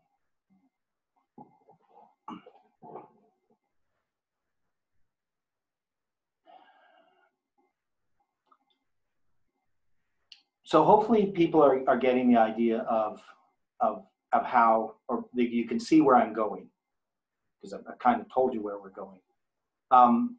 But it's going to show some things that I think become really important to understand what has happened to this movement as we go through this. And when I wrote this in 2018, I had no idea what was going to happen. And, especially in relationship to time. So we're going to see how Ellen White deals with this passage. And as I told you, I became familiar with this passage in the Spirit of Prophecy in 7a. Would have been, 1985. I had some friends who were involved in time setting, the 1987 Jubilee. And I began studying all their materials. Learned a lot because I learned about the Jubilee cycle, sabbatical cycles, calendars, all kinds of things like that. That I had only been an Adventist for a couple of years at that time. So, but I came to recognize that Ellen White opposed time setting, and this idea that they could predict when Jesus was going to come back was contrary to the Spirit of Prophecy, and I still hold to that position. So I am not a time setter in the way that Ellen White talks about time setting. Well, let's read this now again, what I wrote, and these other statements, and the rest of her statement we'll go through. Where we may have lacked in our understanding of this passage is in the association of the thunders with the events or waymarks of Millerite history. Ellen White does not say the 7 thunders are future events which will be disclosed in their order, though this is how we have been reading it. She does not say that the 7 thunders relate to future events which must be disclosed in their order. That is, or she does say that the 7 thunders relate to future events which must be disclosed in their order. So there's a difference between saying the 7 thunders are future events or that the 7 thunders relate to future events. That is, the 7 thunders tell of and show a relationship to the events that are future. It is the order of events that transpired under the first and second angels' messages that will be disclosed in the unsealing of the seven thunders,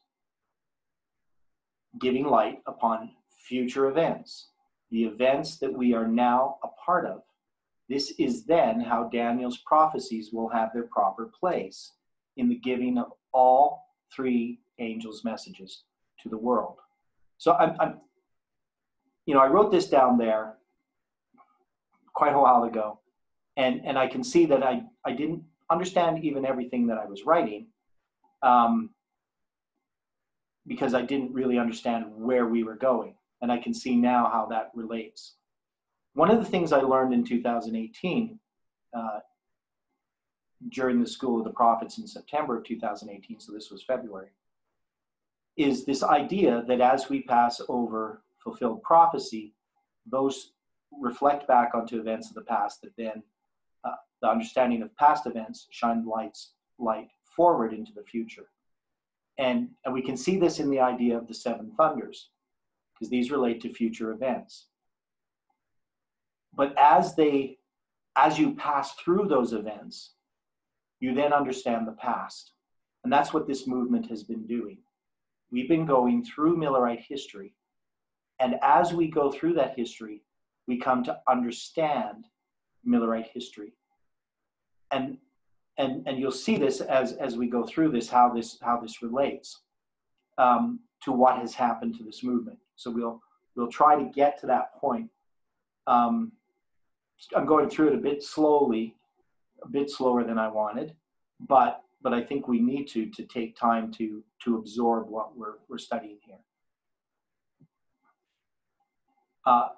Ellen White says the books of Daniel and Revelation are one. One is a prophecy, the other a revelation. One a book sealed, the other a book opened. John heard the mysteries which the thunders uttered, but he was commanded not to write them. So here Sister White is showing that even though the revelation, in contrast to Daniel, is open, there is a portion that is sealed. The seven thunders uttered mysteries. We can see that the seven thunders are not the mysteries themselves. I hope you can see that. The seven thunders utter the mysteries. They are a sealing up of something that John heard. Sister White goes on to explain this. The special light given to John which was expressed in the seven thunders. So this is what Stephen said at the beginning when I asked him what the seven thunders were. He quoted this passage, parts of it. The special light given to John, which was expressed in the seven thunders. So again, it's expressed in the seven thunders, and it's a special light, was a delineation of events which would transpire under the first and second angels' messages. So there's a special light that's given to John, as we can see, and it's expressed in seven thunders, and it was a delineation of events. Now, delineation means to set upon a line. So this delineation is going to occur. Now, the word transpire, just gonna bring it up here. We kind of use this word, but in a sort of a different way than Ellen White might have used it. Now, we often think of what transpired. That's the way we use, something transpired. But this actually just means occur or happen. Now, in this context then, when Ellen White's talking about transpire, which would occur under the first and second angels' messages. And in trying to understand this, at least in my way of understanding it, this is an unfolding of events. That's the way that I look at it. It's a delineation of events which would occur or happen under the first and second angels' messages. Now, when we think about that in the context, we think, well, the first and second angels' messages was in Millerite history. So we know that that's the special light that's expressed in the seven thunders was a delineation of events which would transpire or occur under the first and second angels' messages. So this is a delineation of events. It's not just about 7 events, it's about a delineation of events. She uses that word that will be given in their order or fulfilled in their order. So we can see that this order or this delineation of events happened under the first and second angels' messages. And this is special light that was given to John, and it was expressed in the 7 thunders. So it's just, I mean, we're going over this. You can start to see as we read this more carefully that we have misread this. If any of you had read this passage before, you may not have noticed some of these details. So she says it was not best for the people to know these things.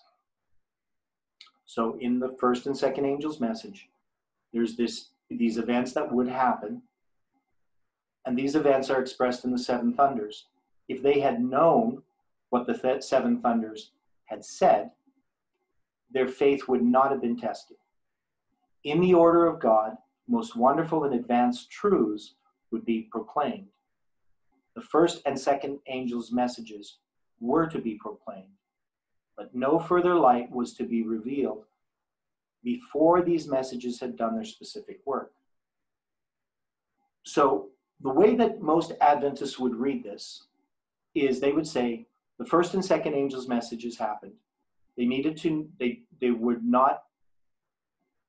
have that knowledge of what was going to happen close to them, and they'd been proclaimed. And then once they were proclaimed, then further light was given. It was revealed after they had done their specific work. And so we can definitely take this and apply it to Millerite history and to the early Adventist history. We know that the first and second angels' messages were proclaimed. We know that this was hidden to those people, the Millerites who gave the first and second angels' messages. But after the first and second angels' messages has done their work, there would then be light that was revealed. And this did happen in Millerite history. But that light did not continue to be revealed, which is the problem. The first and second angels' messages had done their work to a certain degree, and new light came from that. Once they went through the great disappointment, light was revealed in regard to the sanctuary, in Christ's ministry in the heavenly sanctuary, regard to the Sabbath, and other truths, state of the dead, and so forth. It was all this new light that came. But we know that there is this, the church fell away. We know that there has not been an increase of light in any major way since the 1850 chart. It was just basically a reiteration of everything that they had received. And so Adventism has sort of been in this state of non-advancement. New light, and most things that have been called new light are actually error. So people have always been looking for new light, and Ellen White says we will get new light. But she says that new light is going to come at the close of this world's history. And we know that new light has come. So to say that the first and second angels' messages accomplished their work, it's partly true, but also they didn't accomplish their work. They still have a work to do. And Ellen White implies this when she talks about the third angel's message continuing, which we talked about, and that it's joined with another angel, the angel of Revelation 18. And so we know that the first and second angel's messages have to be repeated because you can't have a third without the first and second. Now, she then says something that's really important, and we need to understand this. And the paper doesn't address this too much at that time when I wrote this. But this is represented. So what is represented is that the first and second angel's messages have to complete their work before new light can come. New light cannot, or further light cannot be revealed before these messages do their specific work. So they have a specific work to do. This is represented by an angel standing with one foot on the sea, proclaiming with a most solemn oath that time should be no longer. Now this time as we're going to see, becomes an extremely important what she says about time no longer. So I'm going to go back and actually read basically all the stuff that I told you now. I wrote it, and we're going to read it again. Again, we have tended to read this passage as saying that the seven thunders are a delineation of events. We have been placing the seven thunders themselves as events upon a line. However, we can see from the statement that it is the special light which is the delineation of events. It is simply expressed in the seven thunders. What John heard in the seven thunders was Millerite history. He saw the proclamation of the first and second angels' messages, but was prohibited from writing down what he heard. Regarding the word transpire, and I've looked up on a dictionary, modern dictionary. It's actually better to look at Webster's, which is the dictionary Ellen White would have used, this old Webster's 1828 Webster's dictionary, something like that. Webster's gives two definitions: to escape from secrecy, to become public, or to happen or come to pass. So the happen or come to pass is the way that I applied it there. But if we take it as this other definition, to escape from secrecy, to become public, we actually don't use the word in that manner anymore.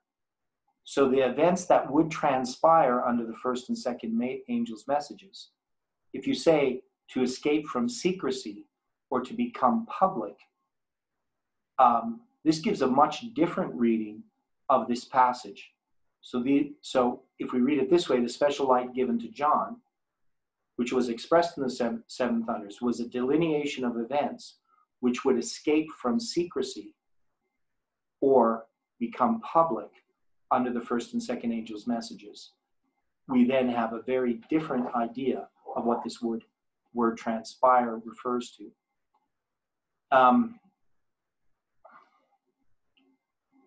But is now escaping, so the seven thunders, the special light, is a delineation of events which came to pass in Millerite history, but is now escaping from secrecy in our time. That means they're being unsealed. The first and second messages were proclaimed. They are to be proclaimed again. Once they did their work in the Millerite history, most wonderful and advanced truths were proclaimed. These are seen in the proclamation of the third angel's message. The proclamation that time should be no longer relates to the fact that since October 22, 1844, there can be no definite tracing of prophetic time. Now, the way that I understand time no longer is that this message, time no longer, is not given on October 22nd, 1844, but it's given under the first and second angels' messages prior to October 22nd, 1844. And it's actually an announcement of the end of the prophetic periods. So you cannot trace the prophetic periods beyond October 22nd, 1844. You cannot have a new reapplication of the prophetic periods or extend them in some way, because the time is no longer. Now the time we know is time times and a half, the 2520, all these time prophecies that ended on October 22nd, 1844, which are all connected as part of a structure, cannot be traced beyond that. So let's read what she says further regarding this. This time, which the angel declares with a solemn oath. So we know that an oath is 7 times. She says, is not the end of this world's history. So when we say time is no longer, we're not talking about the end of this world's history, the time is no longer. We're talking about the end of the prophetic periods. It's neither the end of probationary time, so it's not talking about the close of probation for the world, but of prophetic time, which should precede the advent of our Lord. So these are all events. The time that's no longer is the time which precedes the advent of our Lord. All this prophetic time, and probationary time, all those things. I'm going to read this again. This time, which the angel declares with a solemn oath, is not the end of this world's history, neither of probationary time, but of prophetic time, which should precede the advent of the Lord. That is, the people will not have another message upon definite time. After this period of time, reaching from 1842 to 1844, there can be no definite tracing of the prophetic time. The longest reckoning reaches to the autumn of 1844. So it's very interesting that I wrote this paper in 2018, just before we had this time setting, so to speak, open up. So to say that I was skeptical of time setting, I've always been opposed to time setting, but I was open to understanding the time because I recognized that the time that we were doing was not going against any of this counsel. That is, we were not extending the prophetic periods to some future date. We weren't reapplying them. And so there's no definite tracing of prophetic time. And the question is, what does she mean by prophetic time? Well, I would think that she means the time of the prophetic periods. When she says the longest reckoning reaches to the autumn of 1844, we would know that that would be the end of the 2520. And the 2520 is the time prophecy in which these other prophetic periods exist. The 2300 days is part of the 2520, the 70 weeks, 1260, 20, all these different things are all part of the 2520. So we know that the 2520 does not extend between October 22nd, 1844. But we do have time because we know we have the prophetic mirror. And the prophetic mirror extends beyond October 22nd, 1844. And I'm writing this in February of 2018, and I already know that. I already know that I have 1844. Not only that, I also know that we have 1989. That's 126 years from 1863. I also know that we have 2014, which is also 126 years from 1888, and 151 years from 1863. So I already know that we have time beyond October 22nd, 1844. But yet, I don't believe that we have prophetic time in relation to any of these prophetic periods. It goes beyond October 22nd, 1844. And then I'm going to finish reading this part here. The angel's position with one foot on the sea, the other on the land, signifies the wide extent of the proclamation of the message. It will cross the broad waters and be proclaimed in other countries, even to all the world. The comprehension of truth, the glad reception of the message, is represented in the eating of the little book. The truth in regard to the time of the advent of our Lord was a precious message to our souls. Now, this is written in 1900, and we often really have no conception of how small the Adventist church was in 1900. We had some missionary endeavors that had begun before then, but the church was really still an American denomination. And of course, these things started to change. Ellen White in the 1900s went to Australia. And even before that, we had some missionaries to Europe. But the church was still relatively small. I don't know what the membership numbers were in 1900. But you're not looking at hundreds of thousands of people. You're looking at much less people than that. And so this prophecy that this message will go across the broad waters and be proclaimed in other countries, even to all the world, was actually a really bold statement in 1900 regarding the Adventist message. So I wrote here, the eating of the little book has occurred. We understand that for history to repeat, it cannot occur without the eating of the little book in our time. The eating of the little book relates to the message that is to be given to the world. That is what is now occurring. And I comment a little bit about this unfolding of light. So I'm going to read this. And then I'm going to illustrate some of this on the board and take some questions and comments. So if you have any questions or comments, keep them in your mind or write them down. There is an unfolding of light that has occurred in our time. This light is old light that has been re-examined in the light of the events that are occurring in our time. These events parallel those that transpired under the first and second angels' messages. In Revelation 10, John is shown these events when the mighty angel, Christ, cries with a loud voice. This cry is given or heard as 7 thunders. Ellen White tells us that there is a special light expressed in these thunders. This special light is a delineation of events, but does not say that the 7 thunders are the 7 themselves 7 events. This is an assumption we have made. The things that are sealed up in the 7 thunders relate to events that will later be disclosed or unsealed in their order, but are not the events themselves. That the waymarks must have that the waymarks have come to us in a progressive fashion as each thunder is unsealed shows that the waymarks we have must be correct. The waymarks themselves do not need the characteristics of lightning or thunder, since the waymarks are not the thunders. God has been and is now showing their order.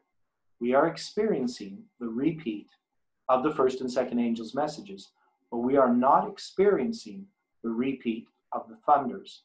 The thunders were a sealing up of the Millerite history.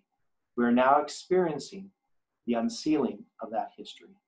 We must look to the waymarks that mark the proclamation of the first and second angels' messages to guide us. In the waymarks, we are experiencing. So let me read that sentence. We must look to the waymarks that mark the proclamation of the first and second angels' messages to guide us. In the waymarks we are experiencing. So the first and the second angels' waymarks, we look at our waymarks. We're experiencing them now. Waymarks are to guide the way. Others have gone before and have placed these waymarks for us to follow. We have Millerite history to guide us. Let us not step off of the path. To now question whether or not midnight is to be repeated in our history shows a lack of discernment. God has led us thus far. And then a poem I wrote is there. I'm not going to read it. So I know that was me talking a lot, but I want to try to illustrate this a little better. So I did this up here. We have the sealing of the 7 thunders, and then we have these future events. And when we try to put these events on our line, so I'm going to erase this.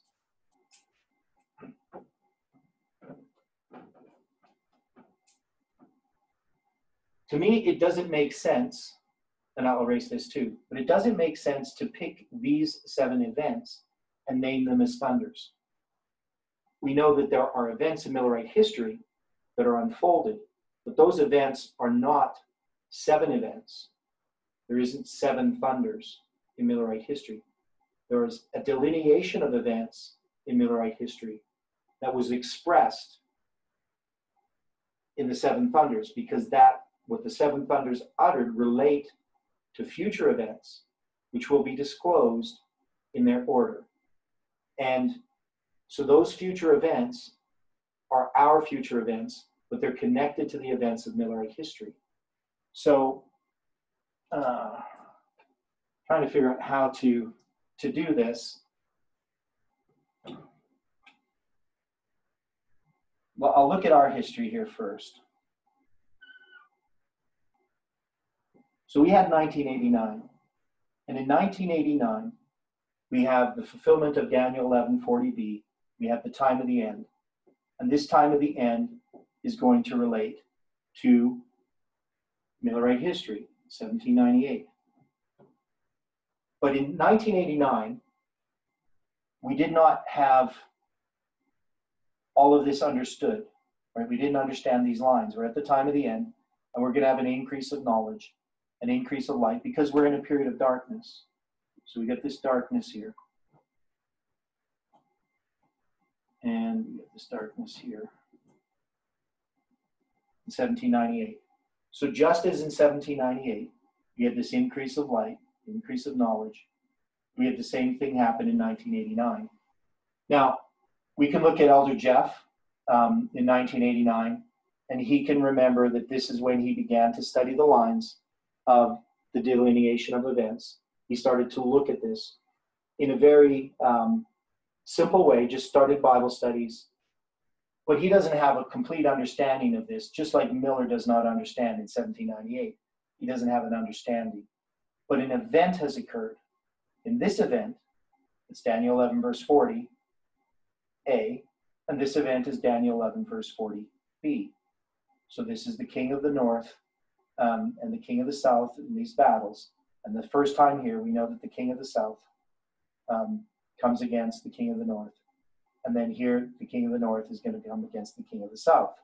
So we have an event. And we know that Sister Bronwyn brought out that these events happen in the world in response to what's happening with God's people. So in God's people here, this would be the Protestants. The Protestants are creating Bible societies. They're being freed from this persecution about 25 years before. We know obviously the United States is being raised up. And so in response to that, we then have a reform line, because these people are going to go through a test. They're going to need to, I'm going to move this closer. It's kind of tiny.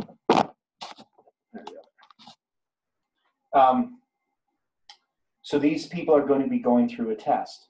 Protestants have survived the Dark Ages. They've survived this persecution. And they're now going to be in the United States. God's people are studying the Bible. And that's going to give this increase of light. And this is happening in 1989 as well. There's this period of darkness that has happened. Now, it's a little bit different. We're not being persecuted by the Catholic Church. But Adventists still are searching for light. There's this darkness that has come in because of mixing with Protestantism. And obviously that connects these two histories, the falling away that happens with Protestantism here in this line, and that Adventists join with Protestants and Catholics in this history. But there are people studying. You know, there's Jeff, there's me, there's all kinds of people who are studying their Bible, and they're receiving an increase of light. And but Jeff is the one that's chosen as a person to understand these lines. So he ends up understanding these lines, and then he's going to formalize this message. Now, if we're going to look at a thunder, it's not necessarily going to be these waymarks. So I'm just going to put here, we'll just put the formalization. So 1996, where we would put this here with Miller, it would be 1833. So we just put those waymarks there. Now the question is, what is the thunder itself? If the thunder is an unsealing, that unsealing is this message in relation to the delineation of events. This happens here in this history. So the seven thunders that are in Millerite history are hiding this history. And I would think that the first thunder is the revealing of the time of the end, that this is the time of the end. Now this doesn't happen in 1989. Jeff doesn't understand that 1989 is the time of the end. He just begins studying in 1989. But as he goes along, he comes to realize that this is the time of the end. Now, we have Lewis F. Weir, and I was reading Lewis F. Weir, and I knew when 1989 happened, November 9th happened, that was the fulfillment of prophecy based on Daniel 11, verse 40b. I did not know it was the time of the end. That is, I didn't think about any other time of the end than 1798. I could see that we now had fulfilled Daniel 11, verse 40b, but I didn't mark it as the time of the end. And so the first thunder that's unsealed is the idea that this is the time of the end. So you can see where I'm going. I'm not marking this as the thunder. I'm marking the thunder that's unsealed as this event, because this is the first step that we need to have unsealed in order for this increase of light to continue. So this increase of light leads to the unsealing of this history. Even though we had understood Daniel 11 verse 40a to some degree was going to be fulfilled, and we even saw it fulfilled on November 9th, 1989, we still had not seen that it was the time of the end. And so when we see the parallel of this history, with this history, that becomes an unsealing of this history, because now we understand what this means to us. Any thoughts on that? Because I need some feedback on this. Any thoughts on what I'm saying? Does that make sense? You think I'm pushing things a little far? That the unsealing of the thunder is happening only in our history, and that it's not directly an event in Millerite history that is the thunder? Any thoughts? Yeah, it makes sense to me. Okay. Now, what it makes sense to you. What would you think is a criticism that you could bring against it? What would you think is a weakness of this idea? If you were going to bring a criticism, if you were thinking like we used to think, and you say, well, what would be the problem with that?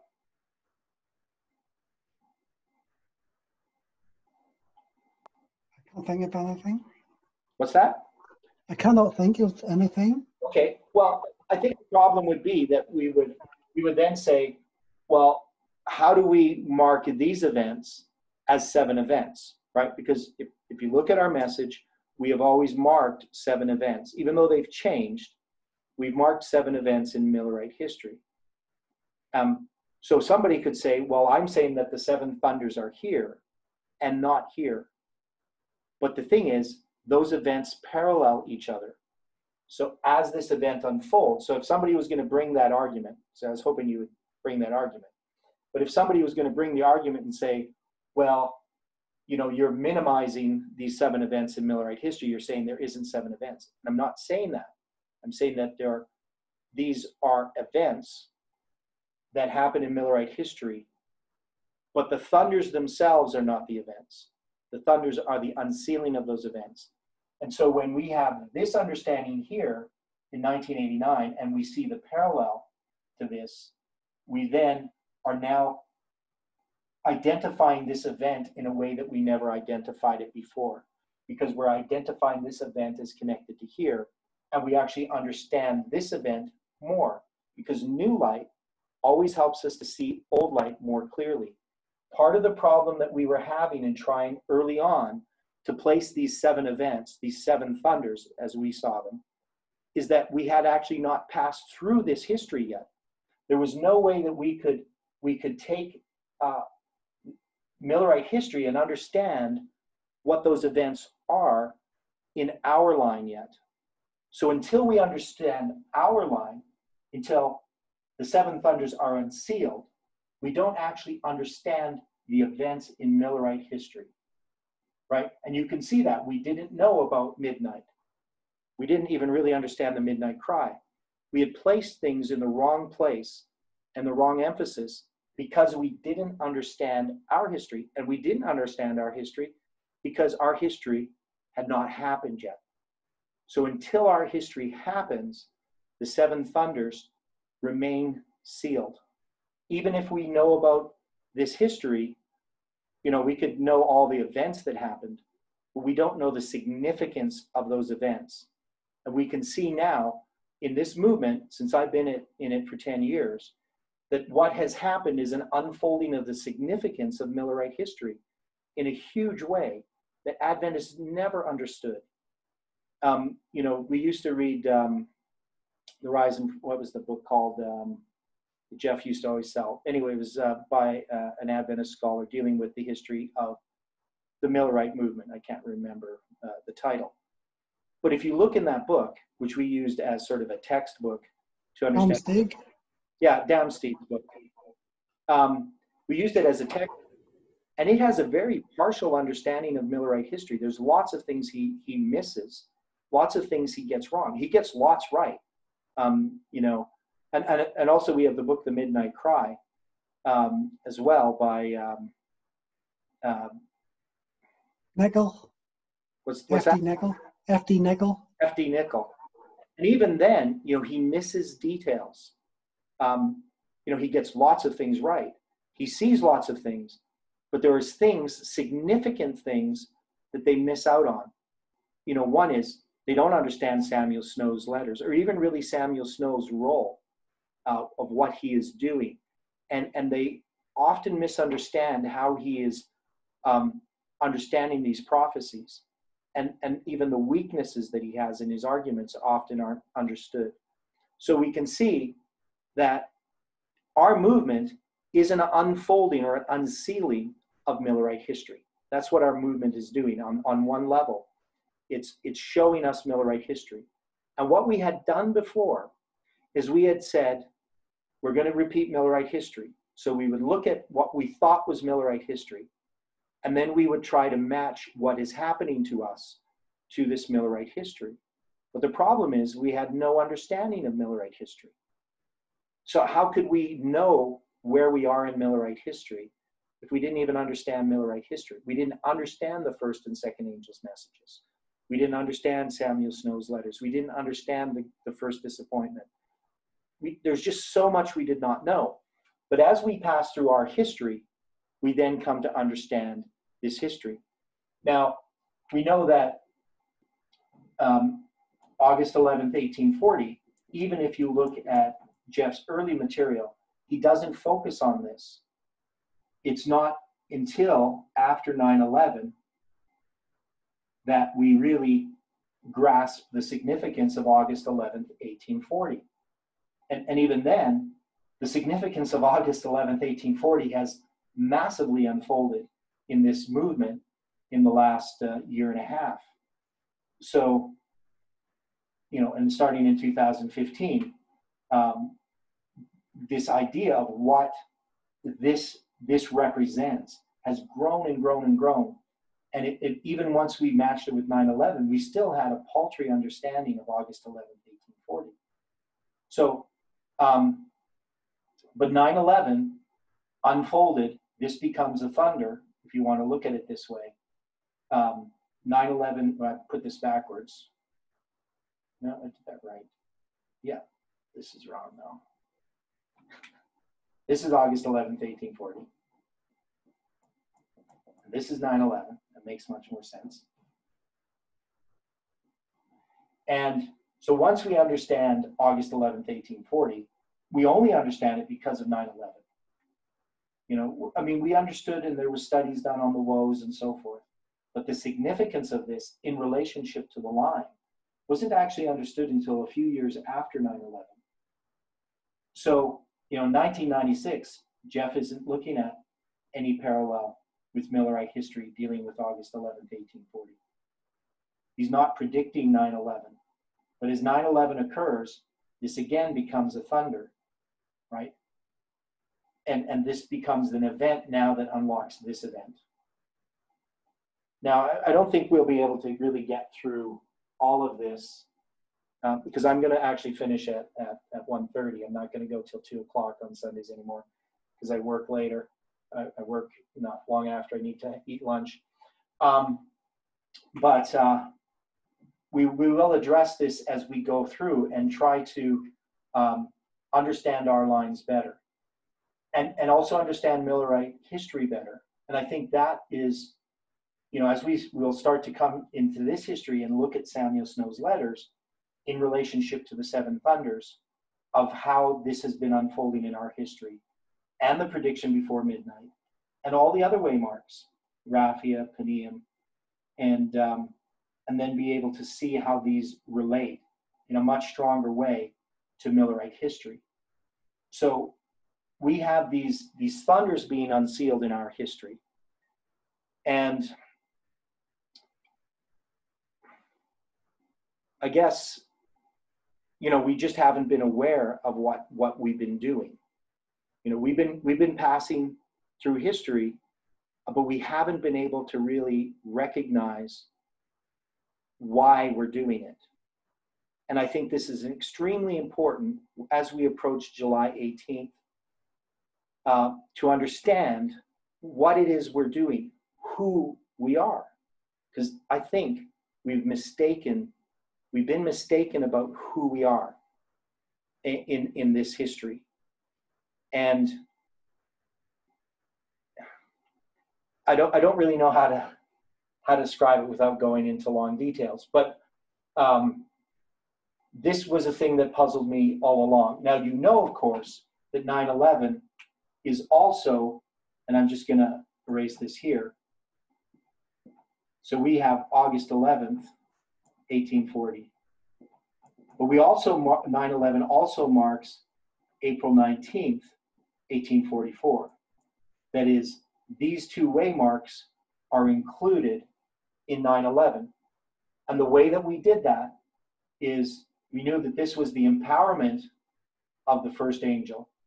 And that's what we did here. The first angel arrives, the first angel is formalized, and the first angel is empowered. But we also know that this is the second angel arriving. And we have touched on this, that when we came to this understanding, it actually disturbed things a little bit, because we moved these two waymarks together in our history. We combined these messages, and we saw that the second angel was going to continue from here, but the first angel had been empowered. And so a mighty angel, we had two mighty angels coming down, where we would see this is a mighty angel and this is a mighty angel. We now have them coming down here. Now, whether those illustrations were the best illustrations in understanding this, I'm not certain, because we use these illustrations, try to emphasize a point of what this message is about. But when 9/11 happened, as I said, we didn't recognize it for what it was at first. And what it was this. But we also came to recognize it was this. And so we recognize this at two different times in our history. And, when we start to put these things on a line, we often have the waymarks themselves, but we can actually place the years here and start to look at when we understood certain truths. And those truths, this progression of where we come to understand things, follows in this order, because it's not until we pass a waymark that we understand it. We place waymarks in the future, but every waymark that we have placed in the future, we've misunderstood because we hadn't passed it yet. And now, when I say we, that's the other question, or the other thing that we have to understand is who we are and where those waymarks are. Because we have other waymarks that are ahead of us that are on other lines. We have the line of the Levites. We've had the line of the Nethinims, whether that's correct or not in the way that it's understood, or whether there's a separate line. And we have the great line of the 144,000, the big line. And yet we are in a line in and of ourselves, which we call the line of the priests. And so even those waymarks, I think that we need to re-examine based in the light of the seven thunders, because it's only as we pass those waymarks that we're able to see what they mean in Millerite history. And sometimes that passing those waymarks is very close. We're actually just entering into that waymark, and then we understood something in Millerite history. And this is what we want to explore next week. So it's maybe a little bit different approach than some of you are used to in looking at this history. But to me, it seems like that's what actually God has been doing. And I hadn't recognized it. I partly recognized it, but I hadn't put it all together. Definitely, I didn't put it all together in 2018. But I started to understand it. And it definitely helps clarify the lines. I think it's actually the only way that we can clarify the lines is if we look at the unsealing of the seven thunders. And if we understand when they were unsealed and what it was they revealed, then we will know our lines. We'll know our waymarks and what they mean. So any final thoughts on this? Any questions? I have just a comment. Okay. That I understood that the August 11th, 1840 was the beginning of a temple cleansing that concluded the April 19th, 1844. So that was a temple cleansing of the Protestants. Right. So which we would agree with. Yeah. So yes. So what we did then was from April 19 to October 22nd, 1844 would be the temple cleansing of the Millerites. And so what we did was just put them line upon line. Mm-hmm. And that was how we put them two waymarks to represent 9/11. Yeah. But my point is that we first understood 9/11 as being August 11th, 1840, right? And later we came to understand that April 19th was also 9/11, right? Yes. Yeah, and so that's what I agree with you that they first temple cleansing. But it's how it's unfolded to us that becomes really important as we start to understand the lines. Because if we can see what's unfolded, we can see what's unsealed, then we can understand the seven thunders, what the events are in relationship to the seven thunders. We can't just first have the events if they're not unsealed. And they're not unsealed until we pass through them. Right? You would agree with that? Yes. Mm-hmm. Yeah. Okay. Anybody else with this thought? Well, this is Chris. I was just going to say that, from my understanding is that unless we have accepted like the first angel's message and eaten it, so to speak, absorbed it, and then we can move forward to receiving the second angel's message. But if we refuse that first angel's message, we'll never really be able to accept or really see the second angel's message in its true light. So I can see what you've done there on those lines. It makes a lot of sense to me. When I think about it from my background, I'm used to using variables and values, and it's almost like variable names is what you have for your angels arriving, angels being their message being formalized, and them being their message being empowered is like the names of the variables, and the values are the actual dates that you have been able to identify and put into those positions. Yeah. So you're a mathematician or physicist, engineer?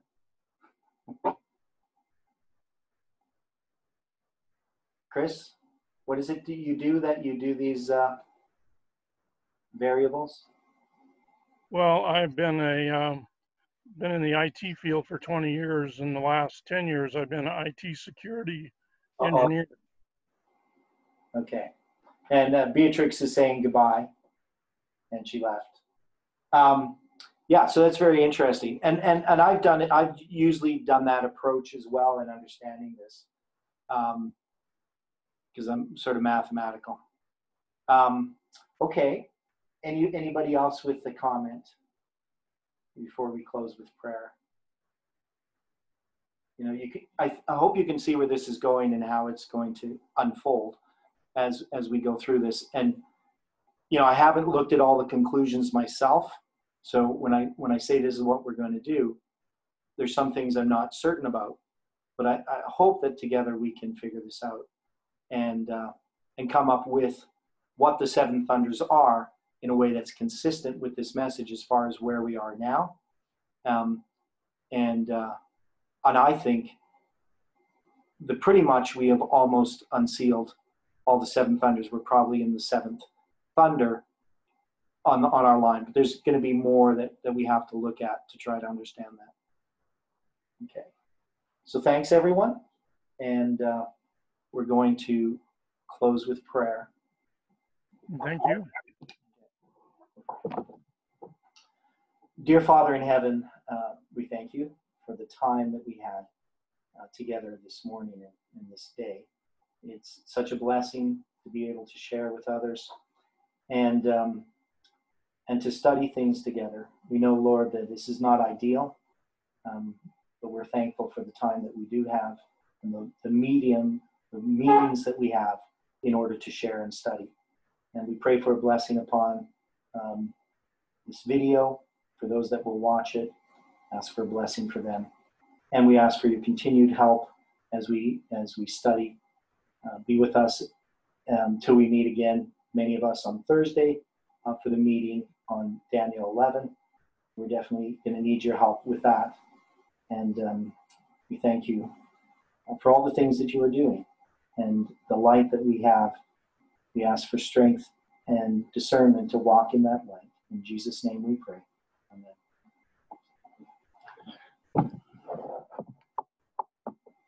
Okay.